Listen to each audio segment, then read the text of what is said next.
What happens when royalty keeps it in the family?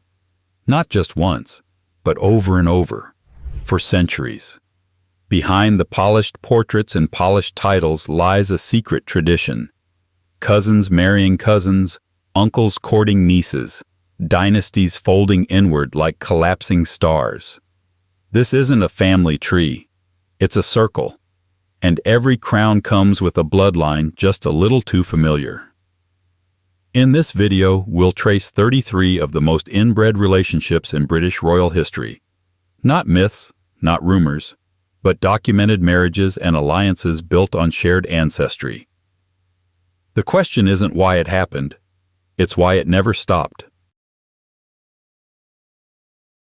Before we dive deep into royal entanglements and generational déjà vu, make sure you're subscribed. It helps keep this twisted little time machine running. And while you're here, drop a comment. Where in the world are you watching from? And what time is it where you are right now? Let's see how far this royal web really stretches. 1. Queen Victoria. She was born into a bloodline so entangled it practically looped in on itself.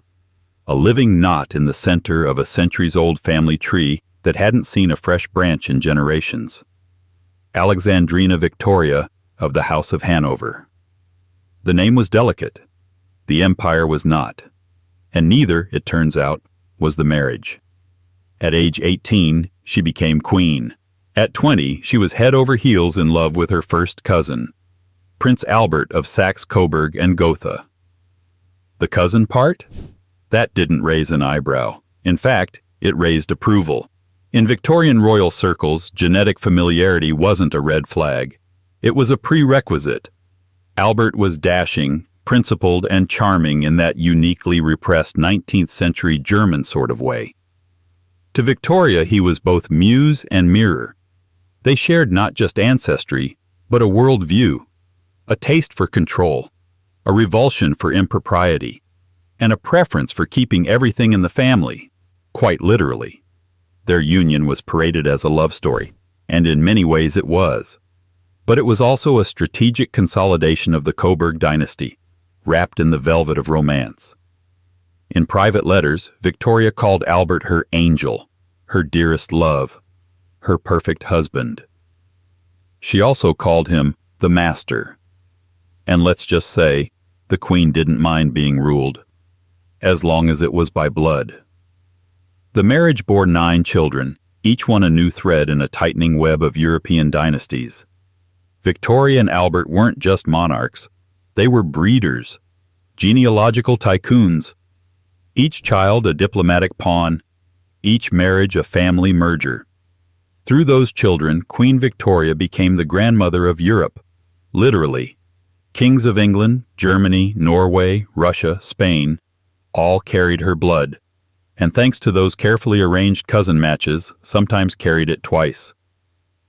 But beneath the ornate carriages and laced gowns, something less romantic pulsed through the royal bloodstream. Hemophilia, a rare bleeding disorder, began cropping up among her descendants. It didn't just appear, it came from her. A silent mutation, carried in her DNA like a ghost in the halls of Buckingham.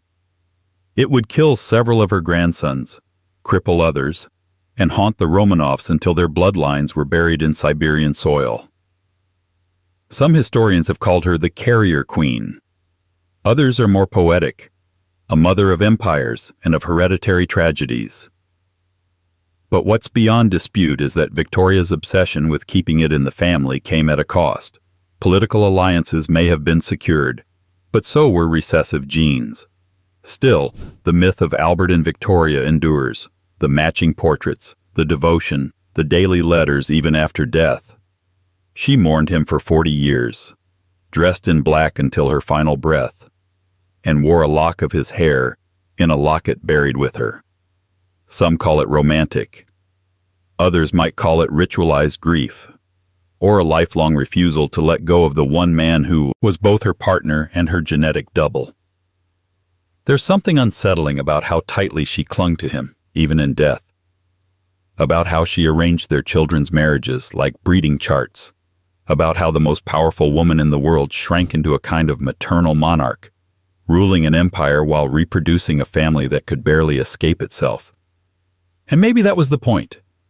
Victoria's reign was about control. Control over lands, subjects, morals, and most crucially, over blood. Her vision of monarchy wasn't about charisma or popularity. It was about continuity. And to her, the clearest path to continuity was through cousin marriage. Predictable, stable, and familiar. Incest adjacent, yes, but politically convenient, and wrapped in enough sentimentality to be palatable to the public. It wasn't seen as a scandal. It was seen as strength, as loyalty to one's own. The modern idea that love should be unpredictable, wild, or even genetically diverse. That wasn't the Victorian dream. That was chaos. But the irony, the deep, blood-red irony, is that in trying to preserve the royal line, Victoria may have planted the seeds of its fragility. The genetic illnesses, the political upheaval from too many dynasties sharing the same heir, the eventual fading of the very mystique she sought to preserve. Because the more you keep it in the family, the more the family starts to look like a closed loop. And loops, once tight enough, tend to collapse in on themselves. So, Queen Victoria got her love story. She got her empire. She got her legacy. But she also got a Europe tangled in family trees so tight they choked off the future. And standing just beside her, the mirror, the muse, the cousin who made it all possible, was Prince Albert. Her match, her partner, her blood. Which raises the next question. What kind of man marries his cousin and builds an empire from the inside out? 2. Prince Albert. Prince Albert enters the story like a man already halfway written, polished, principled, impeccably mannered, and inconveniently related to the woman who would one day rule an empire. He was Victoria's first cousin, the son of her mother's brother, which in royal parlance meant he was basically pre-approved. A family-friendly option in the most literal sense. Albert grew up in the small, orderly German duchy of Saxe-Coburg and Gotha, where emotional expression was discouraged, table manners were a martial art, and the family tree resembled a group chat with no new participants. To an outsider, he might seem rigid. To Victoria, he was perfect. Quiet enough to steady her, intelligent enough to impress her, and genetically familiar enough to comfort the advisors who preferred the monarchy to remain an in-house operation. When Albert arrived in England for his arranged meet and greet, Victoria reportedly found him beautiful, not handsome, beautiful, as if she were talking about a statue or a very well-bred horse. Something to admire, something symmetrical, something familiar enough to feel inevitable. Their engagement came swiftly, their marriage even faster. The public loved the story, a queen choosing her consort for love. But behind the lace and the ceremonial choreography, Albert's entrance into Victoria's life was strategic. For him, for her, and for the dynasty that had carefully groomed the pair to circle back into each other's arms. A family loop, sealed with vows and state funds. Once married, Albert became the unofficial CEO of the British monarchy. He reorganized the royal finances, redesigned the palaces, and tried, unsuccessfully, to redesign his wife's temper. Albert was methodical, restrained, tidy. Victoria was passionate, emotional, easily inflamed. Their marriage was a contrast in temperament but aligned in purpose. The preservation and expansion of a bloodline that already looked like an Ouroboros nibbling its own tail. Albert's devotion to duty bordered on ascetic. He woke early, worked long hours, and filled diaries with meticulous reflections. He believed in moral improvement, his own, his children's, and his wife's. At times he seemed less like a husband and more like a self-appointed superintendent of royal morality. He encouraged science, rationalism, and the idea that the monarchy should uplift the character of the nation. A noble ideal, if somewhat undercut by the fact that he'd married his cousin in the name of progress. But the empire loved him, or at least tolerated him, because he made monarchy look efficient. productive, respectable. What the public didn't see was the way he reshaped Victoria's life behind the scenes. She deferred to him on almost everything: political decisions, royal appointments, even the schedule of her own day. Some say the real ruler of the Victorian era wasn't Victoria. It was Albert, quietly pulling levers from behind velvet curtains. He insisted on raising their children with strict discipline and even stricter moral codes. The childhoods of the royal children were a mix of emotional austerity and genealogical destiny. Each one was carefully educated, meticulously photographed, and then shipped off into the dynastic marriage market like a new edition of the family brand. And because Victoria and Albert were cousins, their children carried a double dose of Coburg DNA. Something Albert spoke about only in the most abstract scientific tones, never acknowledging the irony of being both architect and ingredient in a shrinking gene pool. Albert was fascinated by science, especially the mechanics of heredity. Modern historians look back and raise an eyebrow. One wonders if he ever suspected the quiet irony in his lectures about improvement, while fathering a generation that carried the genetic shadow of hemophilia, a disorder that would ripple across Europe and contribute to the unraveling of dynasties he helped shape. Yet Albert himself never lived to see how far those ripples spread. He died at just 42, after a brief illness that struck the Queen like an emotional lightning bolt. Victoria was devastated, obliterated, unmoored. She turned her grief into a lifelong ritual, retreating into black clothing and solemn routines that lasted 4 decades. Some said she mourned him excessively. Others said she mourned him appropriately. And still others quietly whispered that Albert, even in death, managed to organize the Queen's life around his absence, as neatly as he once organized her daily schedule. His memory became a myth, polished by Victoria into something nearly sacred. She commissioned statues, memorials, portraits. She renamed buildings, erected exhibitions. She transformed Albert from a man into an institution, an icon, a marble ideal of moral perfection, conveniently ignoring that he was also the product and promoter of a family tradition that looked suspiciously like an aristocratic genetic recycling program. But perhaps the most striking legacy of Prince Albert wasn't the Great Exhibition, or his architectural achievements, or his moral reforms. It was the dynasty he helped engineer. A European web of interrelated monarchs so dense and so interconnected that by the time World War I arrived, most of the combatant kings were cousins. His cousins, Victoria's cousins, their children, their grandchildren, their intertwined bloodlines marching into battle under different flags. Albert didn't live long enough to see the consequences, but the story that began with him and Victoria, 2 cousins in love constructing a family empire, spiraled outward into a geopolitical tangle that reshaped the modern world. A dynasty strengthened by closeness and destabilized by that same closeness. And if Prince Albert's story ends with a kind of tragic idealism, a man who tried to perfect a flawed system by participating in its most familiar flaw, then the natural question becomes, how did Victoria herself shape the very relationship that defined him? Which brings us directly and almost poetically back to the woman who started all of this, and to the next royal whose story mirrors Albert so precisely it almost feels like déjà vu reenacted with royal titles.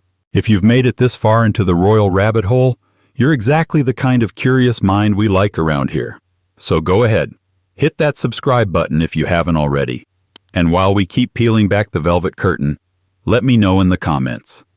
Where are you tuning in from, and what time is it as you listen to this royal spiral unfold? 3. George IV. By the time George IV officially became king in 1820, he had already outlived his reputation. In truth, most of the drama, and there was plenty, had already unfolded during his extended apprenticeship as Prince Regent. He was the stand-in king before the real job began, a kind of royal understudy forced into the spotlight when his father, George III, began to lose his grip on reality. But what George IV lacked in political acumen, he more than made up for in personal spectacle. He was lavish, scandal-prone, and pathologically incapable of moderation. Whether it was architecture, fashion, debt, or romance, George had one consistent instinct: excess. He didn't just dabble in indulgence. He built palaces on it, most famously the Brighton Pavilion, a pseudo-Indian fantasy temple that looked like the fever dream of someone who'd read one too many travel brochures without leaving the country. But beneath the flamboyance and the flowing silks, George IV was also a creature of the system he inherited, a system in which power flowed through family trees like inheritance through a will. And in this system, his bride had to be someone both noble and suitably connected, preferably someone who could tick all the genealogical boxes. Enter Caroline of Brunswick, his first cousin. The match was arranged, of course. That was how it worked. Two people, barely acquainted, yoked together by shared blood and diplomatic strategy. In theory, this was standard royal fare. In practice, it was a disaster staged in full public view. George reportedly disliked Caroline from the moment they met. She was loud, unpolished, and worse, she had opinions. He arrived drunk to their wedding and spent the ceremony swaying with regret. The morning after, he informed friends that he had done his duty, but that further conjugal activities would be off the table, permanently. Caroline, for her part, was unimpressed by George's vanity, his endless affairs, and his staggering debts. Their marriage was less a union and more a Cold War. They lived apart, fought through intermediaries, and accused each other of everything short of treason, and sometimes even that. When George finally became king, he tried to bar her from the coronation.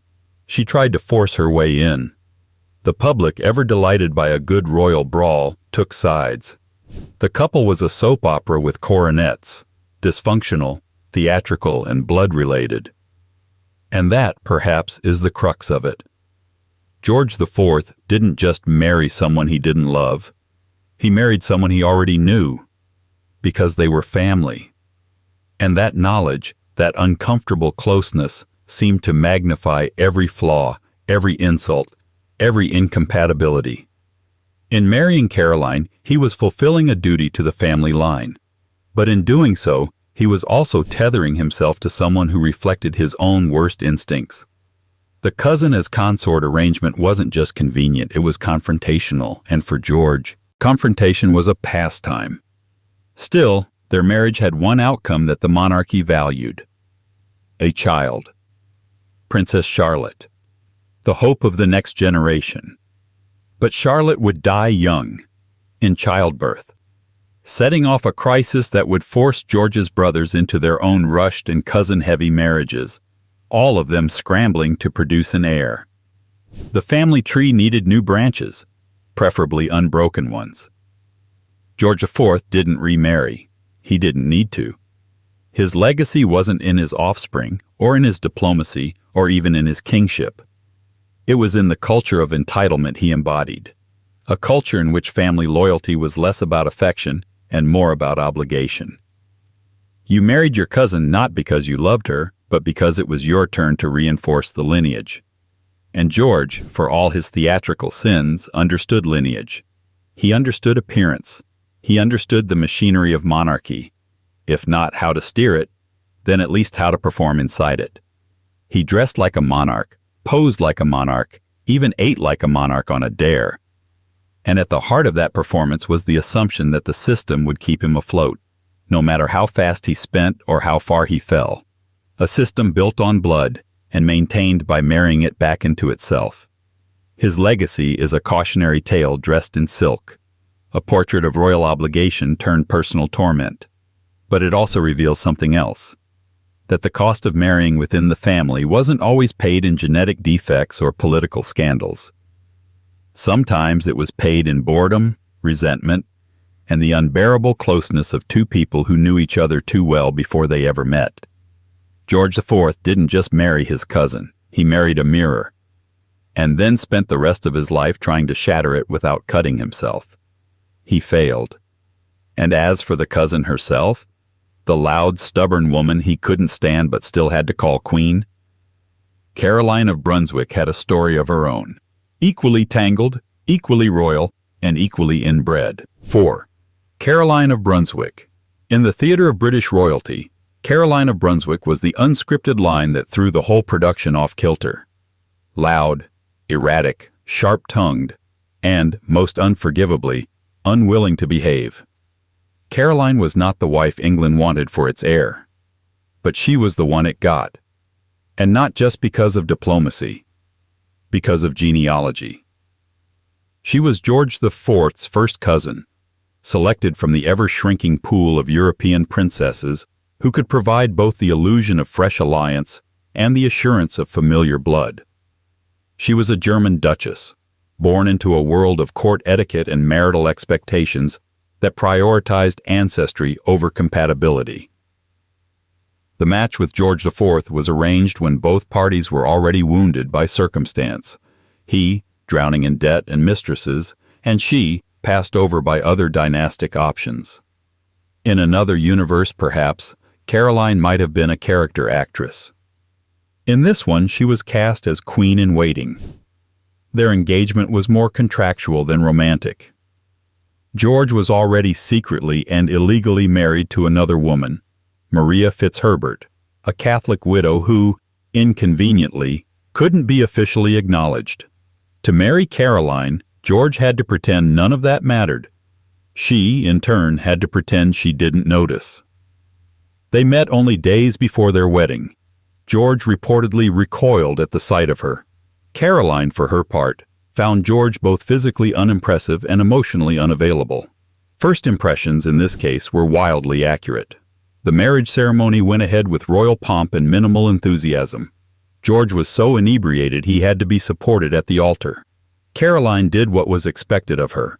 She married the future king and bore him an heir, Princess Charlotte, within a year. Then the couple separated in all but name. Caroline wasn't just disliked by her husband. She was ridiculed, spied on, undermined. She was accused of impropriety, eccentricity, and at times, madness. Her household was infiltrated by informants.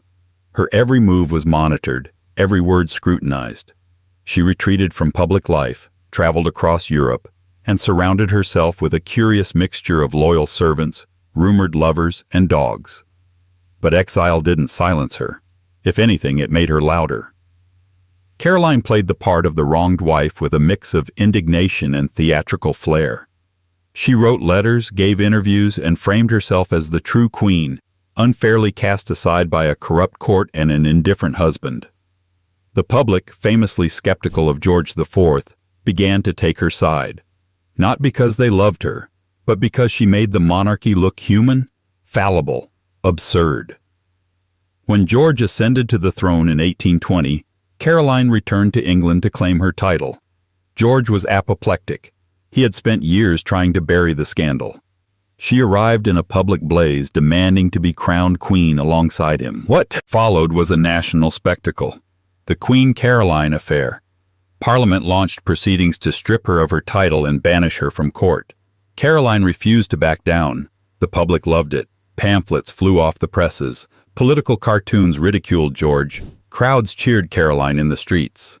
The monarchy had inadvertently created a folk hero, a woman born into the system, rejected by it, and then weaponizing that rejection for popular support. The trial, known as the Pains and Penalties Bill, failed. The public uproar was too great. Parliament dropped the charges. Caroline had won, at least on paper. But she wasn't allowed into George's coronation. She appeared at Westminster Abbey, demanding entrance, only to be turned away at the door. 3 times. It was monarchy at its most petty, and its most symbolic. The blood match had become a blood feud.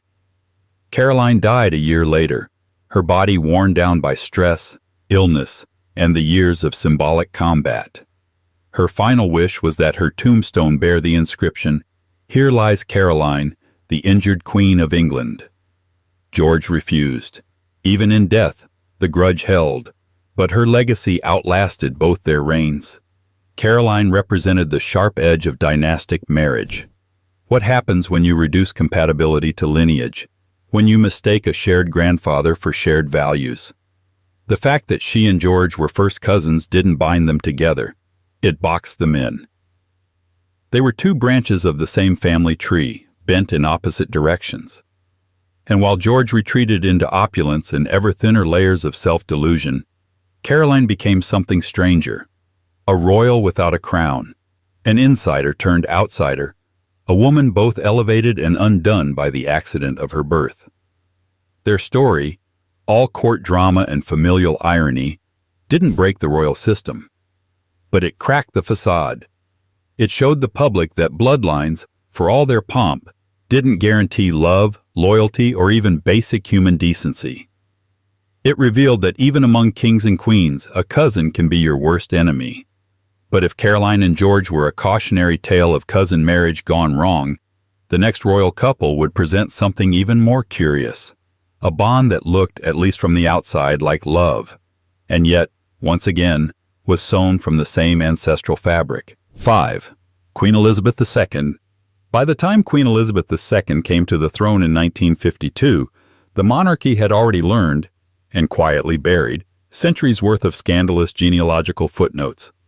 The bloody successions, the cousin marriages, the whispered deformities, the suspiciously small royal gene pool, all of it folded neatly under the more palatable narrative of tradition. But even in the 20th century, tradition had a habit of circling back on itself. Elizabeth Alexandra Mary Windsor was born into a world of polished propaganda. Her father, George VI, had reluctantly taken the throne after his older brother abdicated for love, or lust, depending on who you asked. The lesson was clear. Royal love should be strategic, dignified, and preferably familiar. Emphasis on familiar. So when it came time for young Elizabeth to choose a partner, it's no surprise that the man waiting in the wings had already passed the most important test. He was family. Prince Philip of Greece and Denmark, tall, blonde, naval officer, came with just enough foreignness to be exotic, and just enough shared ancestry to be acceptable. They were third cousins through Queen Victoria, and second cousins once removed through King Christian IX of Denmark. In simpler terms, the family tree didn't fork much, but it forked just enough. Their courtship began before the war and matured in its aftermath. Elizabeth was reserved, dutiful, quietly intelligent. Philip was brusque, charismatic, and slightly chaotic, the kind of man who saw rules as obstacles, not guidelines. But behind the public image of the dutiful princess and the rogue prince was a shared childhood shaped by exile, war, and the heavy expectation of dynastic survival. The press called it a fairy tale. The palace called it a modern match. But the bloodlines didn't lie. Like so many royal unions before it, the relationship between Elizabeth and Philip was as much a genealogical reconsolidation as it was a marriage. Their 1947 wedding was broadcast across the British Empire, a symbol of post-war hope, imperial endurance, and constitutional continuity. But beneath the tulle and ceremony was the faint echo of older traditions. Traditions where royal love meant marrying someone who looked familiar because, quite literally, they were. To the average observer, third cousins might seem distant enough to qualify as unrelated. But in royal terms, it's practically intimate. Queen Victoria sits at the top of both their lineages like a matriarchal ghost, blessing the union with a double dose of inherited legacy, and perhaps a few recessive traits along the way. Over the decades, the marriage of Elizabeth and Philip would become the quiet heartbeat of the Windsor dynasty. 4 children, countless tours, decades of appearances. They rarely showed affection in public, but there was a sturdiness to their bond, a functional endurance that mirrored the institution they served. And just like the institution, theirs was a relationship bound by rules, roles, and repetition. Philip, always one step behind in rank but often several steps ahead in humor, carved out his own lane as consort. He modernized the palace behind the scenes, pushed for television broadcasts, and raised eyebrows with off-the-cuff remarks that the press pretended to find charming. Elizabeth, meanwhile, was unwavering in her sense of duty, and perhaps emotionally fluent in a way that didn't require display. But even this most modern of royal marriages bore the unmistakable watermark of its aristocratic blueprint. The Windsor children, Charles, Anne, Andrew, Edward, were raised with a curious mixture of personal coldness and national warmth. The family hugged the Commonwealth tighter than they hugged each other. Personal intimacy was rationed. Appearances were everything. Behind the closed doors of castles and carriages, blood was thicker than water, but not always warmer. Still, Elizabeth and Philip did what royal couples were supposed to do. They stayed married. They produced heirs. They shook hands, waved from balconies, stood in silence during national tragedies, and embodied a form of duty so rigid that any personal emotion seemed almost suspicious. Their union was seen not just as successful, but symbolic. A marriage between cousins that, for once, didn't unravel into scandal. And yet, there's an irony in that success. The fact that a relationship built on inherited titles, shared DNA, and palace protocol was perceived as stable, even enviable. As though the lack of visible collapse was the same thing as harmony. As though endurance alone proved love. Elizabeth's reign stretched longer than any British monarch before her. Through wars, recessions, assassinations, and cultural upheaval, she remained immovable. And at her side, slightly behind, slightly aloof, slightly teasing, was the man who had been both her companion and her cousin. When Philip died in 2021, Elizabeth sat alone at his funeral, masked and surrounded by empty pews. The image was striking. A queen not just mourning a husband, but watching a part of her own history, her shared blood, her closest mirror, slip into memory. She followed him a year later, and with her went the last living link to a generation that still believed royal love was best kept in the family. But the royal bloodline did not end there. Their eldest son would inherit the crown, and with him came a story that blurred the lines even further between love, legacy, and lineage. Because while Elizabeth married her cousin for duty, Charles would marry his for destiny, or at least, that's how the story was told. 6. Prince Philip, Duke of Edinburgh. Long before he was the royal patriarch, the stiff, unblinking figure 2 steps behind Queen Elizabeth II, Prince Philip was a man without a country, without a fortune, and without a last name that anyone in Britain could pronounce without squinting at it. Born Prince Philip of Greece and Denmark in 1921, he entered the world as a royal in theory, but a refugee in practice. By the time he was 10, he'd been exiled, displaced, and functionally orphaned, a rootless noble with too many titles and not enough furniture. But Philip had one unshakable asset: his bloodline. A pedigree so intricate and interwoven that it doubled as a diplomatic map of Europe's crumbling empires. He was the great-great-grandson of Queen Victoria, and also the great-grandson of Christian IX of Denmark, making him, by standard dynastic calculations, a third cousin to Elizabeth through Victoria, and a second cousin once removed through Christian IX. A double shot of relatedness. In any other context, that much shared ancestry might raise a medical eyebrow. In royal matchmaking, it raised prospects. Philip was not just eligible, he was textbook. Their courtship began quietly. Elizabeth was still a teenager when she fell for the dashing naval cadet with sharp cheekbones and a sharper tongue.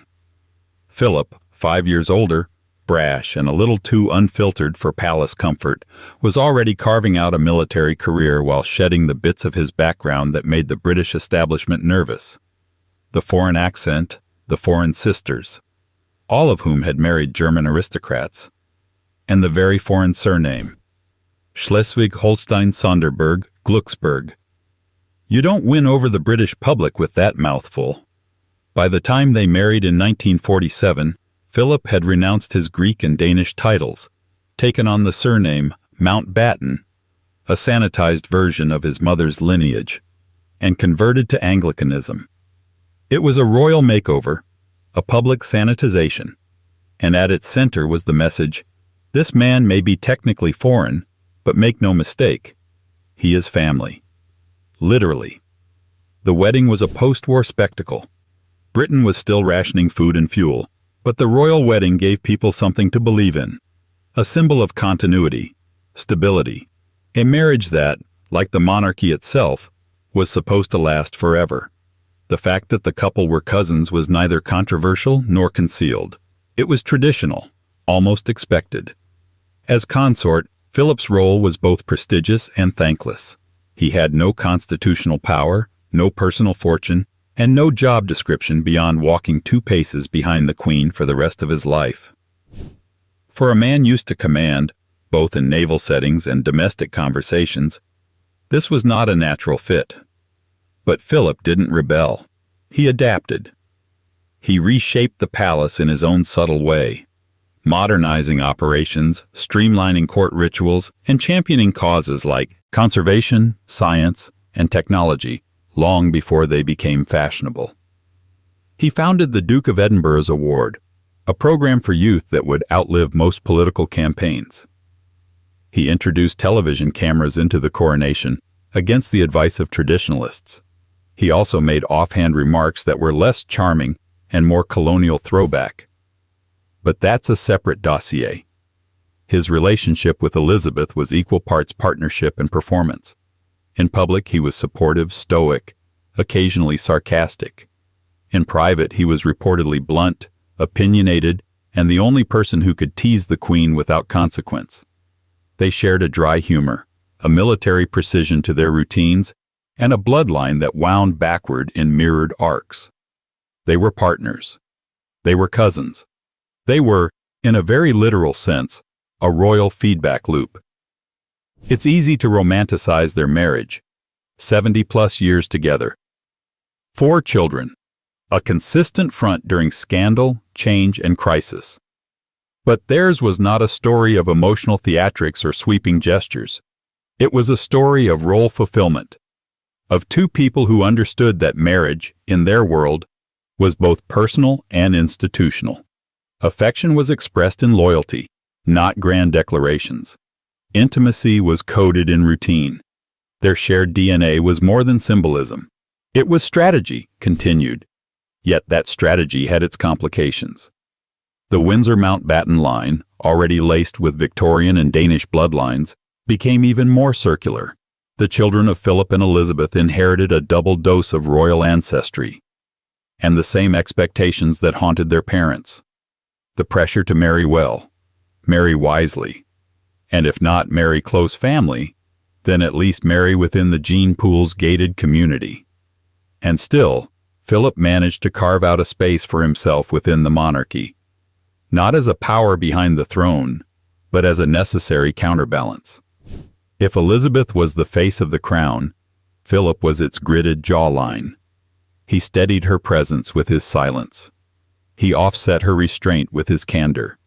And through it all, their marriage stood as a testament to the most enduring royal tradition of all, internal consolidation. It was not the first time a monarch married a cousin.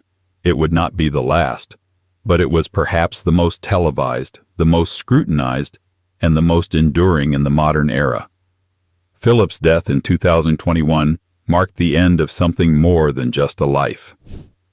It was the fading of a certain kind of royal masculinity, stern, dry, restrained, genetically appropriate.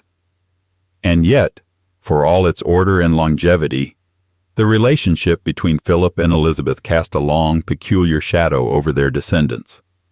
Because their son, Charles, would go on to inherit not just the throne, but the same legacy of marrying someone from within the extended family, albeit with a twist. The next union would look more glamorous, more spontaneous, more like love. And yet, like all royal unions before it, it would still be inked in ancestral ink. 7.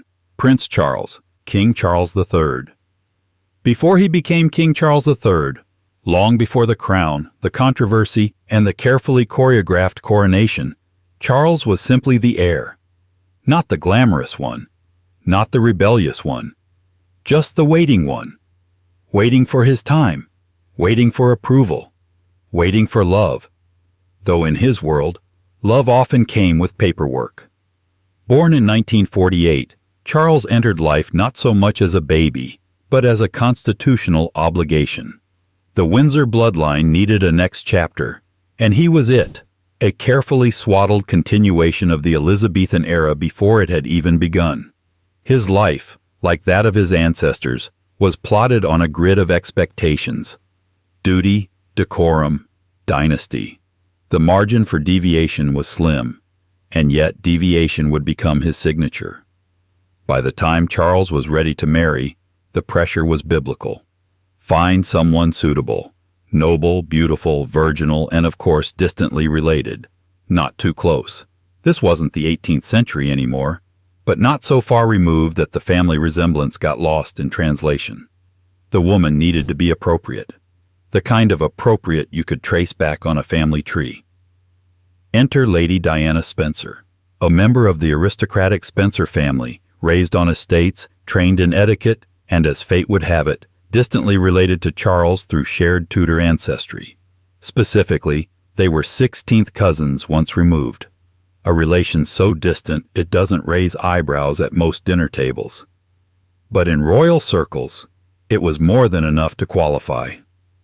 A small nod to tradition, encoded in DNA. On paper, it was a perfect match. Diana had royal blood, just diluted enough to be palatable to the press. She was young, photogenic, and, crucially, unobjectionable. At least at first. The engagement came swiftly. The wedding followed with the force of a national event, broadcast across continents, hailed as a modern fairy tale. But behind the organ music and white gowns was a union already fraying at the seams. Charles, it turned out, was still emotionally tethered to someone else, someone also within the royal orbit.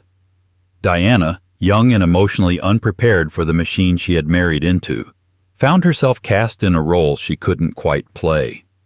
They were family by blood, by marriage, and by centuries of intertwined aristocratic legacy, but not, it seemed, by temperament. Charles had grown up in a palace, educated at the finest institutions, and emotionally groomed by a father who saw vulnerability as a design flaw. Diana had grown up in a stately home, yes, but one with more ghosts than guidance. They both knew pageantry. Neither had learned intimacy. Their marriage wasn't just a relationship, it was a performance. And like all long-running performances, it relied on illusion. What made it more ironic, and more tragic, was the underlying genealogical familiarity. Their shared ancestry, while distant, placed them on the same historical continuum. Both descended from Henry VII, both products of noble lines that had been crossbred through centuries of strategic marriages. They were playing out a royal ritual older than either of them. Marry within the fold, keep the bloodline steady, preserve the image. But biology doesn't account for chemistry, and ancestry doesn't guarantee compatibility. In public, they smiled. In private, they withered. Diana became the people's princess. Charles remained the institution's prince. Their paths diverged even as their bloodlines converged. The marriage eventually unraveled. Not with the drama of a Tudor betrayal, but with the slow, grinding inevitability of mismatched expectations. And all the while, the family resemblance, genetic, symbolic, historical, remained. Yet Charles' story isn't one of simple failure. It's a lesson in the complexities of royal legacy, what happens when ancient traditions meet modern expectations. His choice of Diana had been framed as both romantic and strategic. But in truth, it was neither. It was a compromise, one that suited everyone but the two people actually in it. Still, even in its unraveling, the marriage served its dynastic purpose. It produced heirs, William and Harry, the next generation. The bloodline continued, as it always does. And the legacy of cousin marriage, that quiet undercurrent of the monarchy, endured, not as scandal, but as structure. Because despite the public's fascination with the drama, what went mostly unnoticed was the genealogical consistency. Charles and Diana were yet another in a long line of royal pairs who shared more than just titles. They shared ancestry, and while their emotional connection faded, the ancestral one remained, inescapable, codified. Charles would eventually marry again, to a woman who'd been in his life far longer than his first wife, someone he was more emotionally suited to, though still within the tight social circle of aristocracy. It was, in many ways, a delayed correction. But the dynasty had already moved forward. What lingers, though, is the irony. That Charles, the prince raised to uphold tradition, was undone by the very system that shaped him. That in marrying a distant cousin to fulfill his royal destiny, he helped expose how outdated that destiny had become. That a bloodline so carefully preserved could still fracture under the weight of incompatible personalities. And yet, the story doesn't stop there. Because Charles's legacy isn't just in his own marriage, it's in his children. Especially his eldest son, who would go on to repeat history in subtler, more palatable ways. Because even in the 21st century, even in an age of tabloids, transparency, and tweets, the royal tradition of marrying within the family didn't vanish. It simply became more discreet, more refined, more Middleton. 8. Lady Diana Spencer. From the moment she entered the public eye, Lady Diana Spencer was branded a modern fairy tale. Soft-spoken, aristocratic, a preschool assistant with a title and an ancestral estate. She had the innocent charm of someone untouched by palace machinery, which, of course, made her ideal. The royal family wasn't looking for revolution. They were looking for a distant cousin who could smile on cue. Diana Frances Spencer came from a family so entwined with the British nobility that her pedigree read like a family tree with seasonal allergies. Her father, the 8th Earl Spencer, traced his lineage to the Tudors, and her mother's side, the Roche family, linked back to the Irish peerage. But more importantly, Diana and Charles were related. Distantly, yes, but not insignificantly. Through shared descent from Henry VII, Diana was Charles's 16th cousin once removed. This level of relation is harmless to the average observer, but for the British monarchy, it was just enough to satisfy the unspoken preference for intra-aristocratic marriage. Close enough to be respectable, distant enough to avoid drawing genealogical diagrams on national television. Tradition without the awkward dinner conversations. From the beginning, Diana was caught between worlds. Too aristocratic to be common, too ordinary to be royal. When she began dating Prince Charles, she was only 19, shy, bookish, and notoriously unprepared for the kind of life that expected perfection under pressure. The press adored her. The palace didn't know what to do with her. But her surname was familiar, her face was photogenic, and her DNA didn't raise any alarms. And so, the engagement was announced. Diana Spencer would become the future Queen of England, the first British-born woman to marry the heir in centuries. On paper, it was ideal, a noblewoman marrying a prince. In reality, it was more of an arrangement, one that suited the crown's preference for suitable bloodlines. The palace needed continuity. Charles needed a bride. Diana, for all her uncertainties, fit the algorithm. Their 1981 wedding was televised to over 750 million people, a global spectacle that polished the monarchy's tarnished image. She wore a gown with a 25-foot train. He wore a sword. They said, "I will" instead of "I do," as per royal protocol. The ceremony was dripping in symbolism. And ironically, none of it had anything to do with who they actually were. They were avatars of lineage, not participants in a romance. They had barely spent time together. They were, as it turned out, deeply incompatible. And yet, their shared ancestry endured. The idea that this was a match between kindred stock, two branches of the same noble tradition, persisted in press coverage, royal documentation, and polite dinner party conversation.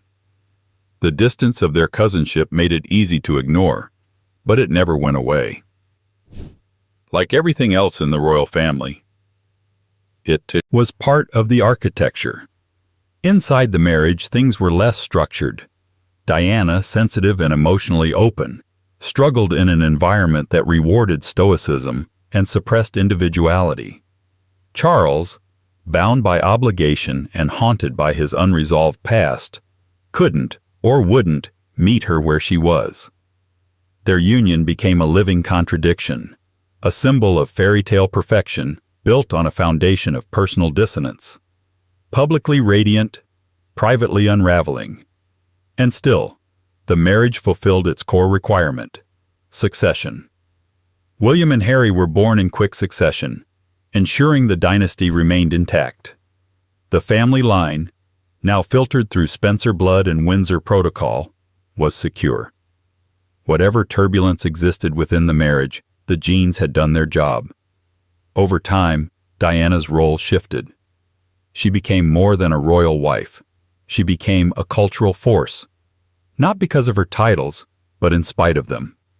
Her compassion, vulnerability, and public defiance of palace norms turned her into a phenomenon. She reached across boundaries the monarchy never dared to touch. And yet, her fate was sealed from the beginning, not just by the paparazzi or the institution, but by the assumption that her background made her fit.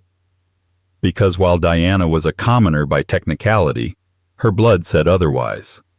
She was aristocracy dressed as humility, a cousin masked as novelty, a woman born into the very system that would later claim to be shocked when she didn't follow the script. In retrospect, the match between Charles and Diana wasn't a meeting of hearts. It was a merger of branches, a genetically respectable alliance between two people who needed vastly different things. She wanted connection. He wanted compliance. She wanted to be loved. He wanted to be understood. Neither got what they wanted. But Diana's story didn't end when the marriage did. Her legend only grew. And in it, we see the final irony. The woman cast as a docile dynastic bride became the most human figure the monarchy had produced in generations. And yet, she was every bit as royal as the family she disrupted. Her bloodline, her ancestry, her connections, all deeply embedded in the same aristocratic soil. And that bloodline didn't disappear. It walked back into the palace on the shoulders of her sons, especially the elder William.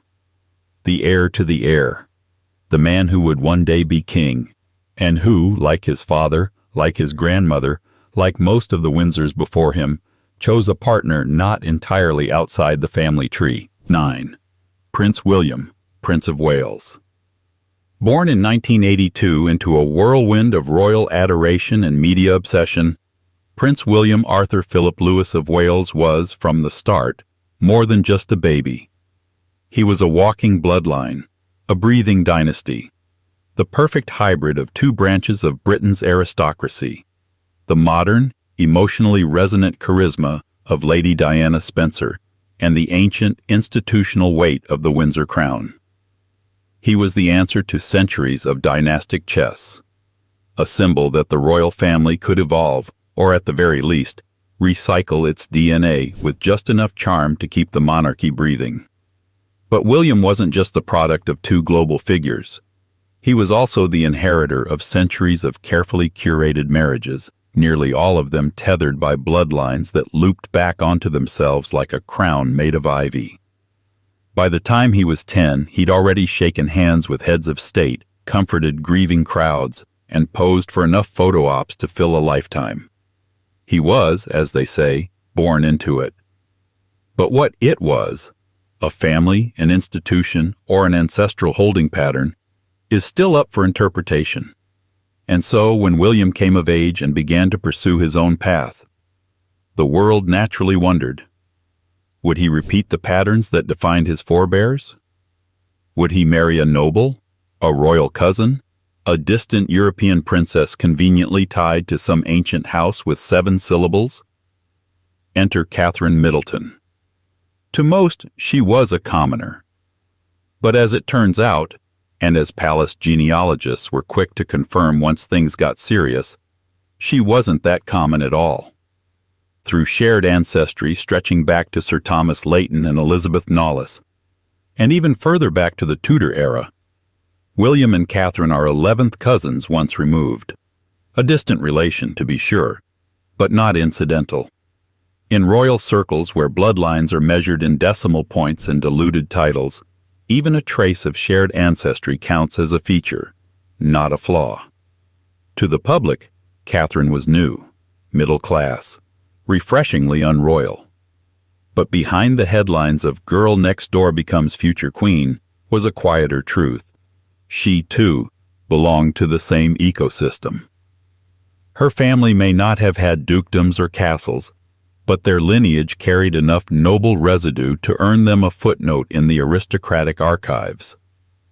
The Middletons, with their entrepreneurial flair and country home manners, were something the monarchy could work with.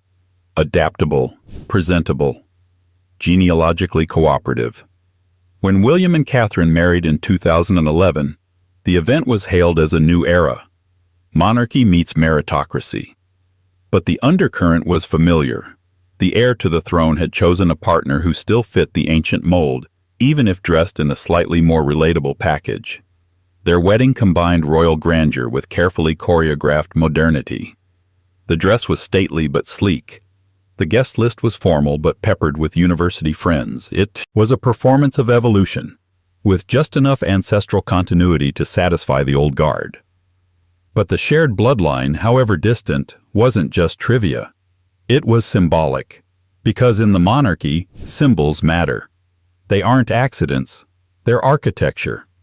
The fact that William and Catherine are 11th cousins once removed connects them not just to each other, but to the long tradition of royals marrying within the fold. Not always closely, not always overtly, but often enough to maintain the internal symmetry of the institution. A way of making sure that even as faces change, the foundations remain eerily familiar. Their relationship, by all appearances, is a success. They present a united front, raise 3 photogenic children, and exude the kind of safe reliability that makes tabloids run out of adjectives. But it's worth noting that this stability didn't come from nowhere. It was constructed, curated, and perhaps inherited.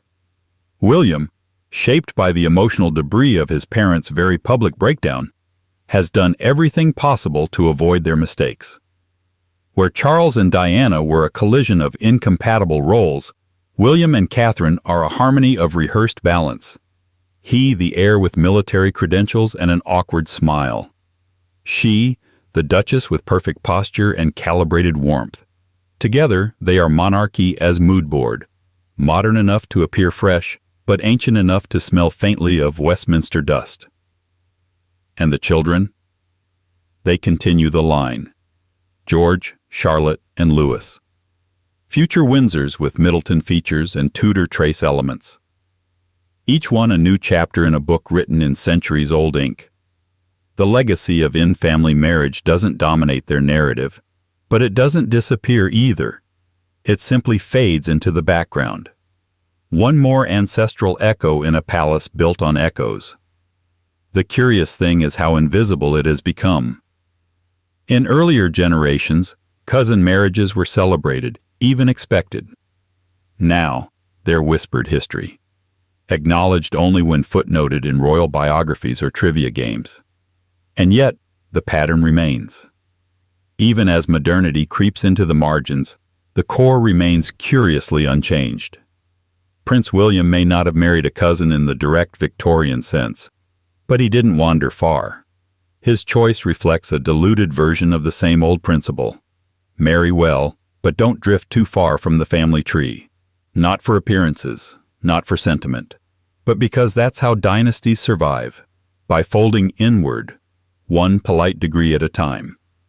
And so the story moves on, from prince to princess, from past to present, with each generation carrying just enough of the old blood to keep the myth alive.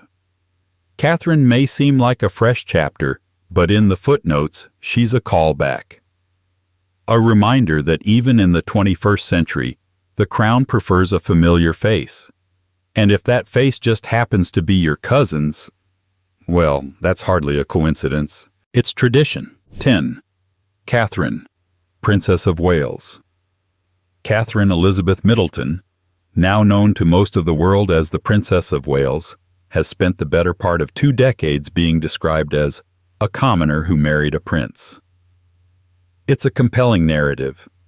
She was the girl from Berkshire with a middle-class upbringing and a discreet sense of ambition, who caught the attention of a royal heir and was transformed into a future queen. But like most royal fairy tales, the story is less a spontaneous romance and more a well-preserved family reunion with better lighting. Because Catherine, despite her grounded image and relatable reputation, is not entirely unrelated. She and Prince William are 11th cousins once removed. A genealogical detail that rarely makes it into the evening news, but one that palace historians are certainly aware of. Their common ancestor? Sir William Gascoigne, a 15th century nobleman with enough descendants to populate several wings of the British upper class. And among those descendants, Catherine Middleton, daughter of a flight dispatcher and an airline hostess turned party supply entrepreneur. In a different age, that connection alone might have secured her a match with a lesser earl or viscount. In this age, it was just enough nobility in the bloodline to avoid scandal while still letting the press run wild with the commoner-turned-princess headlines. It was, as these things tend to be, perfectly balanced. Catherine's family history is a blend of upper-middle-class industry and quiet aristocratic residue. Her mother, Carol Middleton, built the family business, Party Pieces, into a respectable brand, a classic tale of bootstrap success. But it was Catherine's maternal lineage that caught the eye of genealogists, with ties to Henry Percy, 2nd Earl of Northumberland, and an ancestral link to King Edward III, which is to say, the Middleton blood may be diluted with modernity, but it's far from pedestrian. By the time Catherine and William met at St. Andrews University in the early 2000s, both were operating within very specific lanes. William, the heir with centuries of dynasty behind him, was navigating the impossible tightrope of tradition and modernity. Catherine, by contrast, was mastering the art of poised invisibility, present but never intrusive. It wasn't just romance, it was choreography. They dated quietly, then loudly, then quietly again. Surviving breakups, tabloid surges, and the heavy expectations of a global public that projected an entire institution's future onto their courtship. When the engagement was finally announced in 2010, it wasn't just a personal milestone, it was an institutional refresh.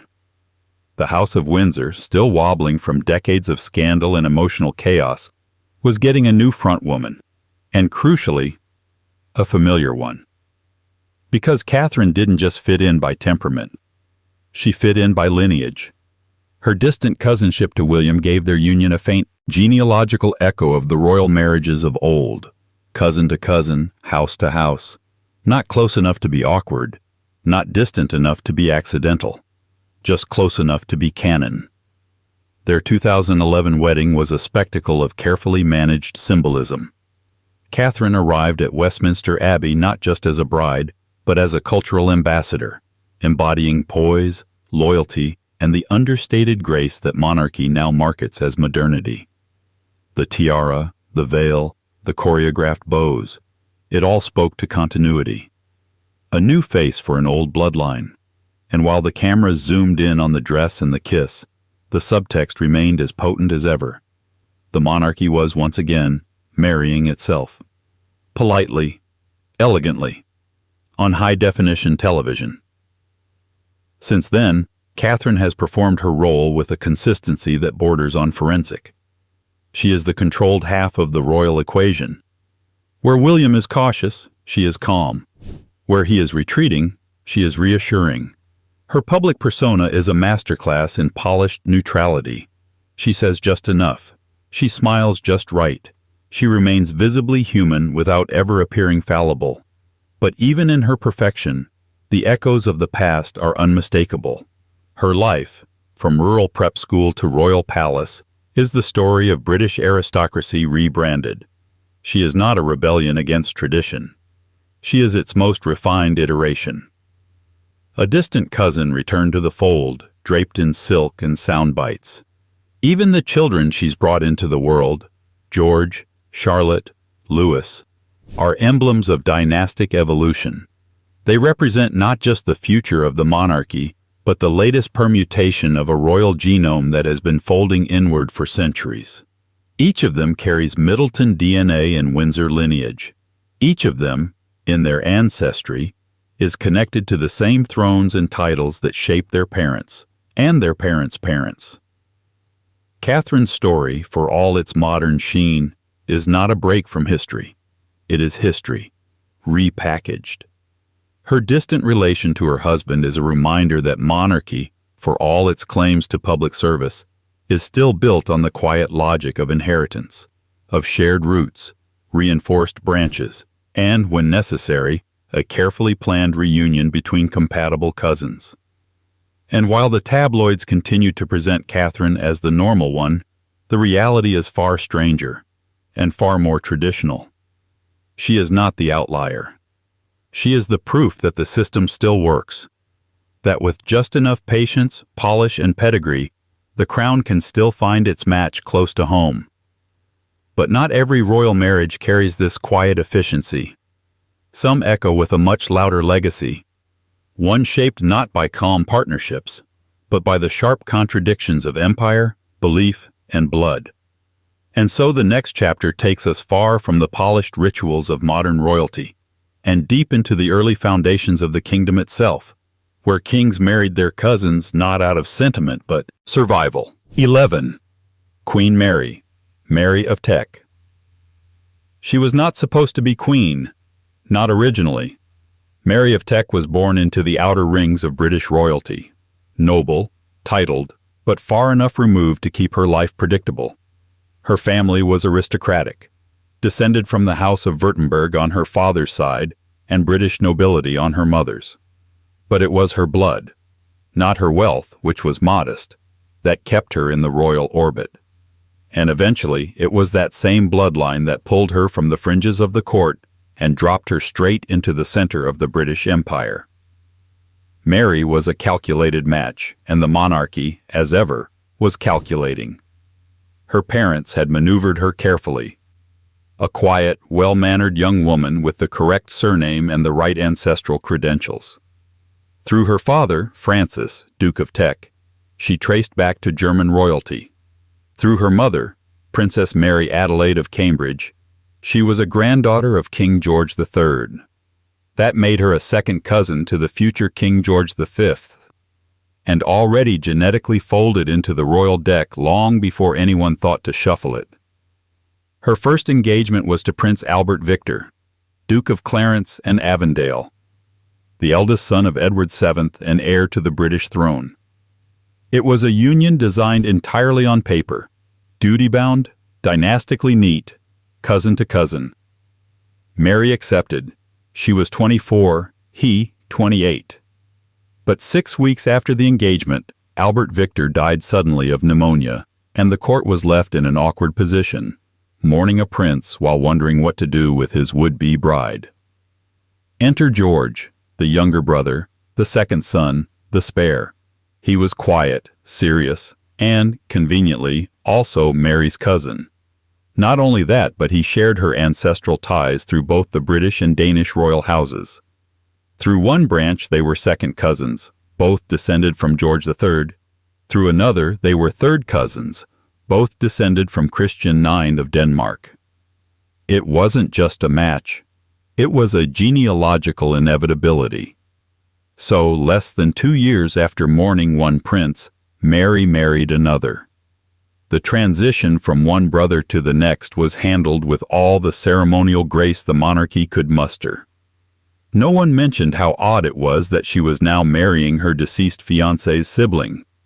No one dwelled on the fact that she and George V were related through multiple bloodlines. In the royal house, these things were not unusual. They were tradition. Their wedding in 1893 was an orderly affair, as everything about Mary would later come to be. She was not flamboyant, not scandal-prone, not outspoken. She was precise, composed, and relentless in her understanding of the crown as an unchanging ideal. If Victoria had been the matriarch of monarchy as empire, Mary would become the high priestess of monarchy as routine. As queen consort, she projected absolute control. Her letters were filled with moralism and maternal concern, her diaries meticulous and unemotional. She adhered to ceremony the way some people adhere to oxygen, not out of affection, but necessity. Her entire existence seemed to revolve around maintaining dignity in an institution where dignity had to be both armor and mask. Her marriage to George V was often described as affectionate but formal. He, known for his gruffness and unyielding conservatism, found in Mary a partner who could match his reverence for order.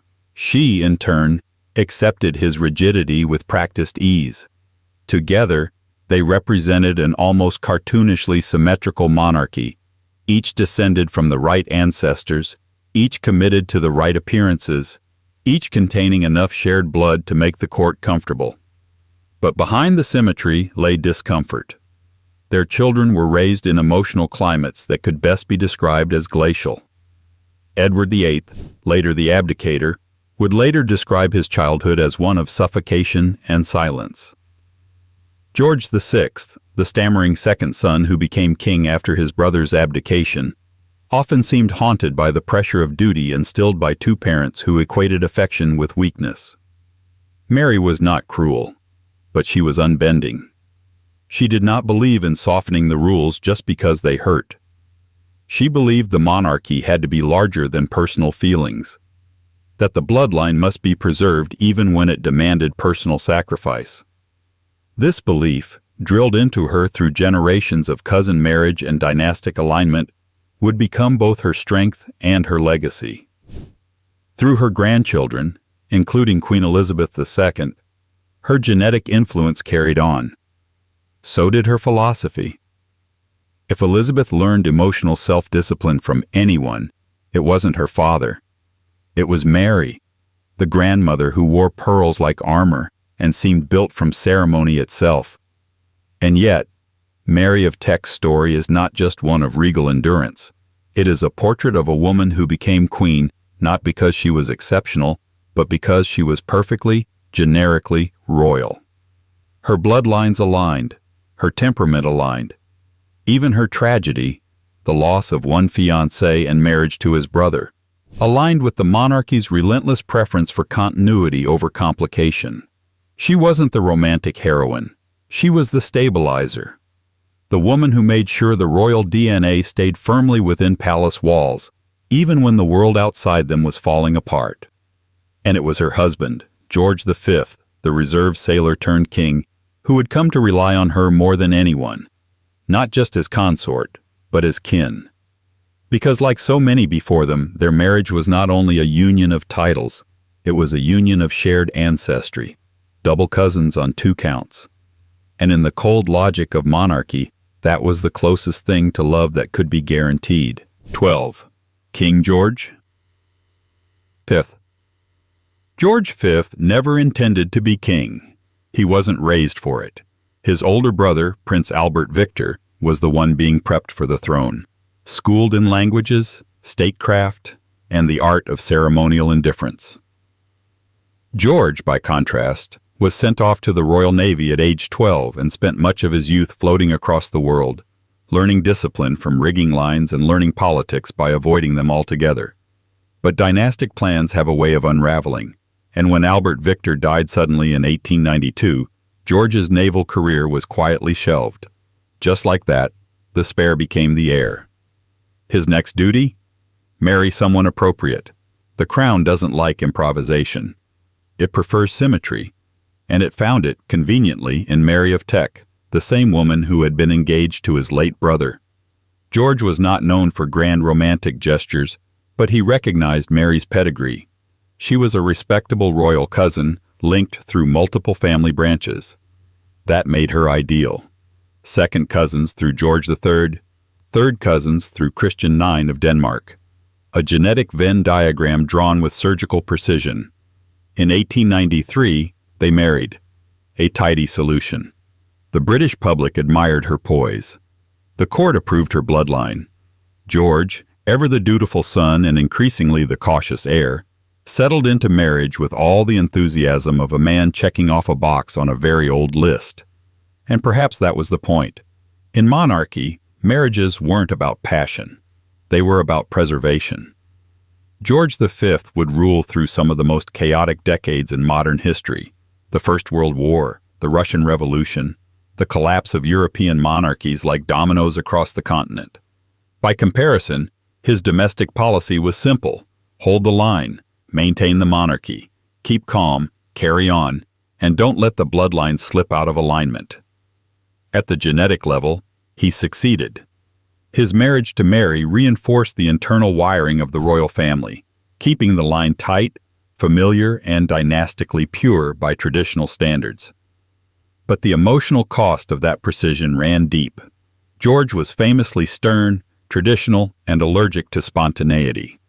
His children, 5 sons and a daughter, grew up in a household that confused duty with affection and ceremony with structure.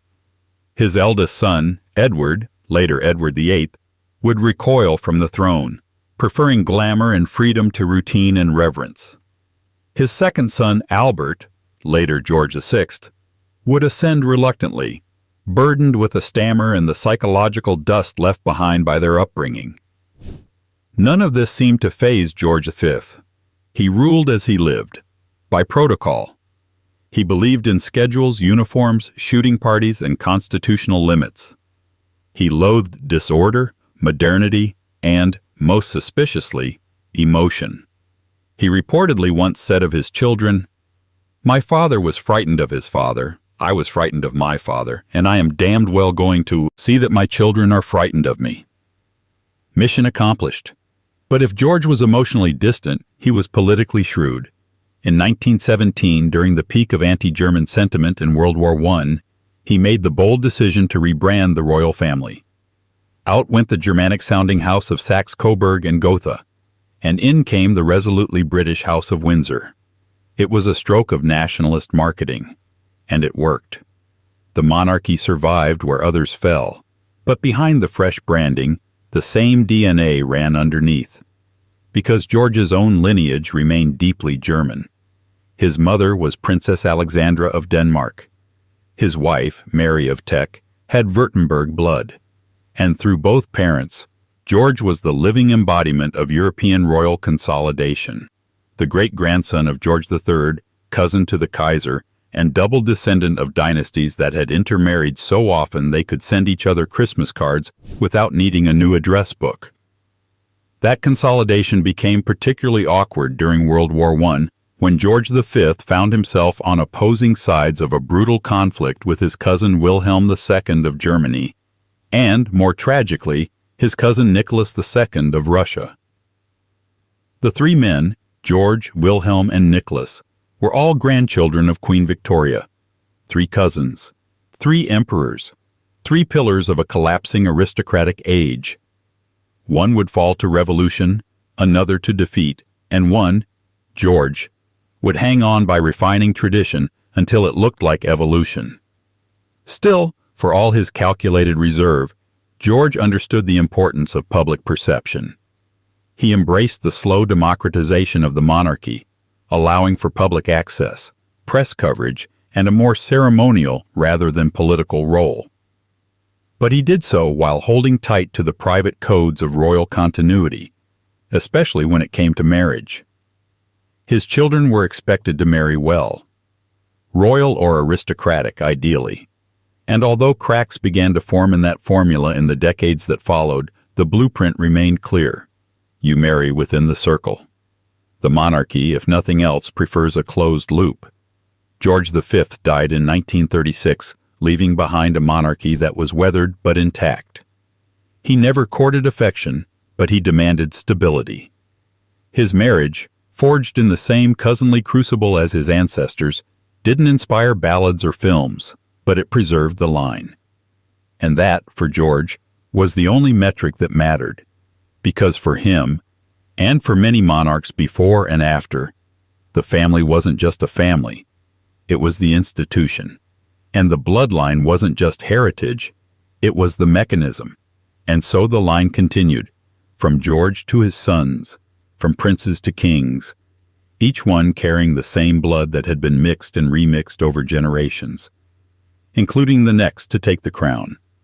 A shy, reluctant man whose own marriage would quietly echo the same ancestral familiarity, even if it came softened by romance. 13. King George VI. When George VI became king, it wasn't through destiny, it was through disruption. The plan had been simple. His older brother, Edward VIII, would reign, marry appropriately, and continue the Windsor line with the effortless entitlement of someone born into it. But Edward refused to play his part, abdicating the throne in 1936 for a love that broke every royal rule. He left behind not just a constitutional crisis, but a gaping hole in the monarchy's emotional and genealogical script. So, in stepped the backup. Prince Albert, Duke of York, shy, stammering, second son. Never meant to rule, never trained for it. But bound by duty, he accepted the crown, took his father's name, and became George VI. The reluctant king. The one who didn't ask for the role but carried it anyway. And like nearly every monarch before him, he brought with him a wife who was, in royal terms, perfectly familiar. Elizabeth Bowes-Lyon, later known as the Queen Mother, was not technically royal, but she might as well have been. Her ancestry, as with most noble families of the British Isles, looped back into the same tree as her husband's.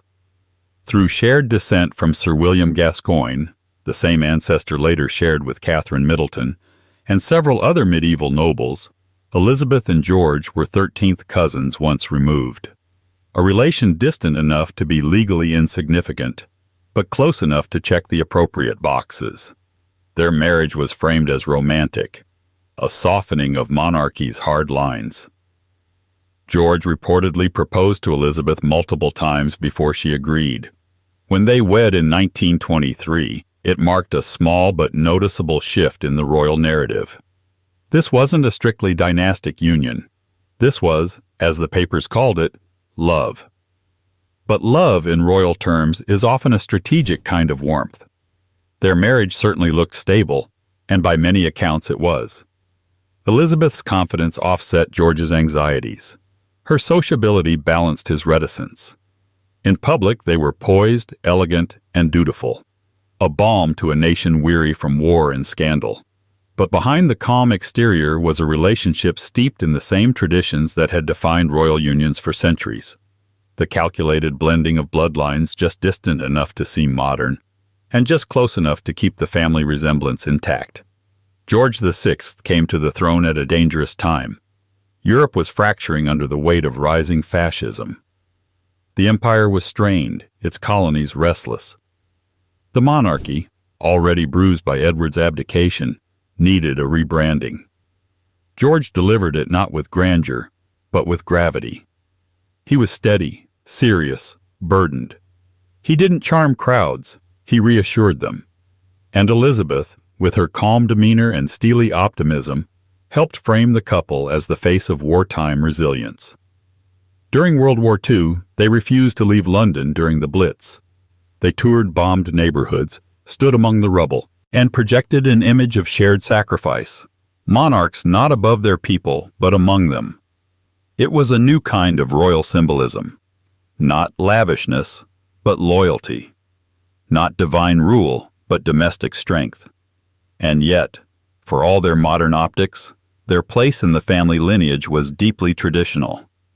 The House of Windsor, still freshly named after being severed from its German origins, was quietly continuing its ancestral patterns. George VI and Elizabeth's daughters, Elizabeth and Margaret, were raised in that mold, noble, insulated, and instructed in the delicate art of being publicly silent and privately obedient. The king's health began to decline after the war, strained by stress and chain smoking. When he died in 1952 at the age of 56, the crown passed to his daughter Elizabeth, launching the second Elizabethan era and with it, another chapter in the monarchy's long history of intrafamilial pairings. But George's legacy was already written. The man who wasn't supposed to rule, who became king only because the real king walked away, had held the institution together at a time when it could have fractured completely. And yet, that legacy wasn't just about courage or duty. It was also about continuity, about preserving a lineage that had been carefully managed for generations. His marriage to Elizabeth Bowes-Lyon, though outwardly modern, was another quiet stitch in the royal genetic tapestry. Another instance of the crown selecting from within its own ecosystem. Another round of polite inbreeding wrapped in the soft fabric of tradition. George VI never asked for the throne. But once he had it, he served it with the seriousness of someone who understood exactly what it was made of. Expectation, repetition, and blood. His life was a loop, not only of family, but of fate. A king born from the sidelines, whose own ancestry wrapped backward into the very structure he now had to protect.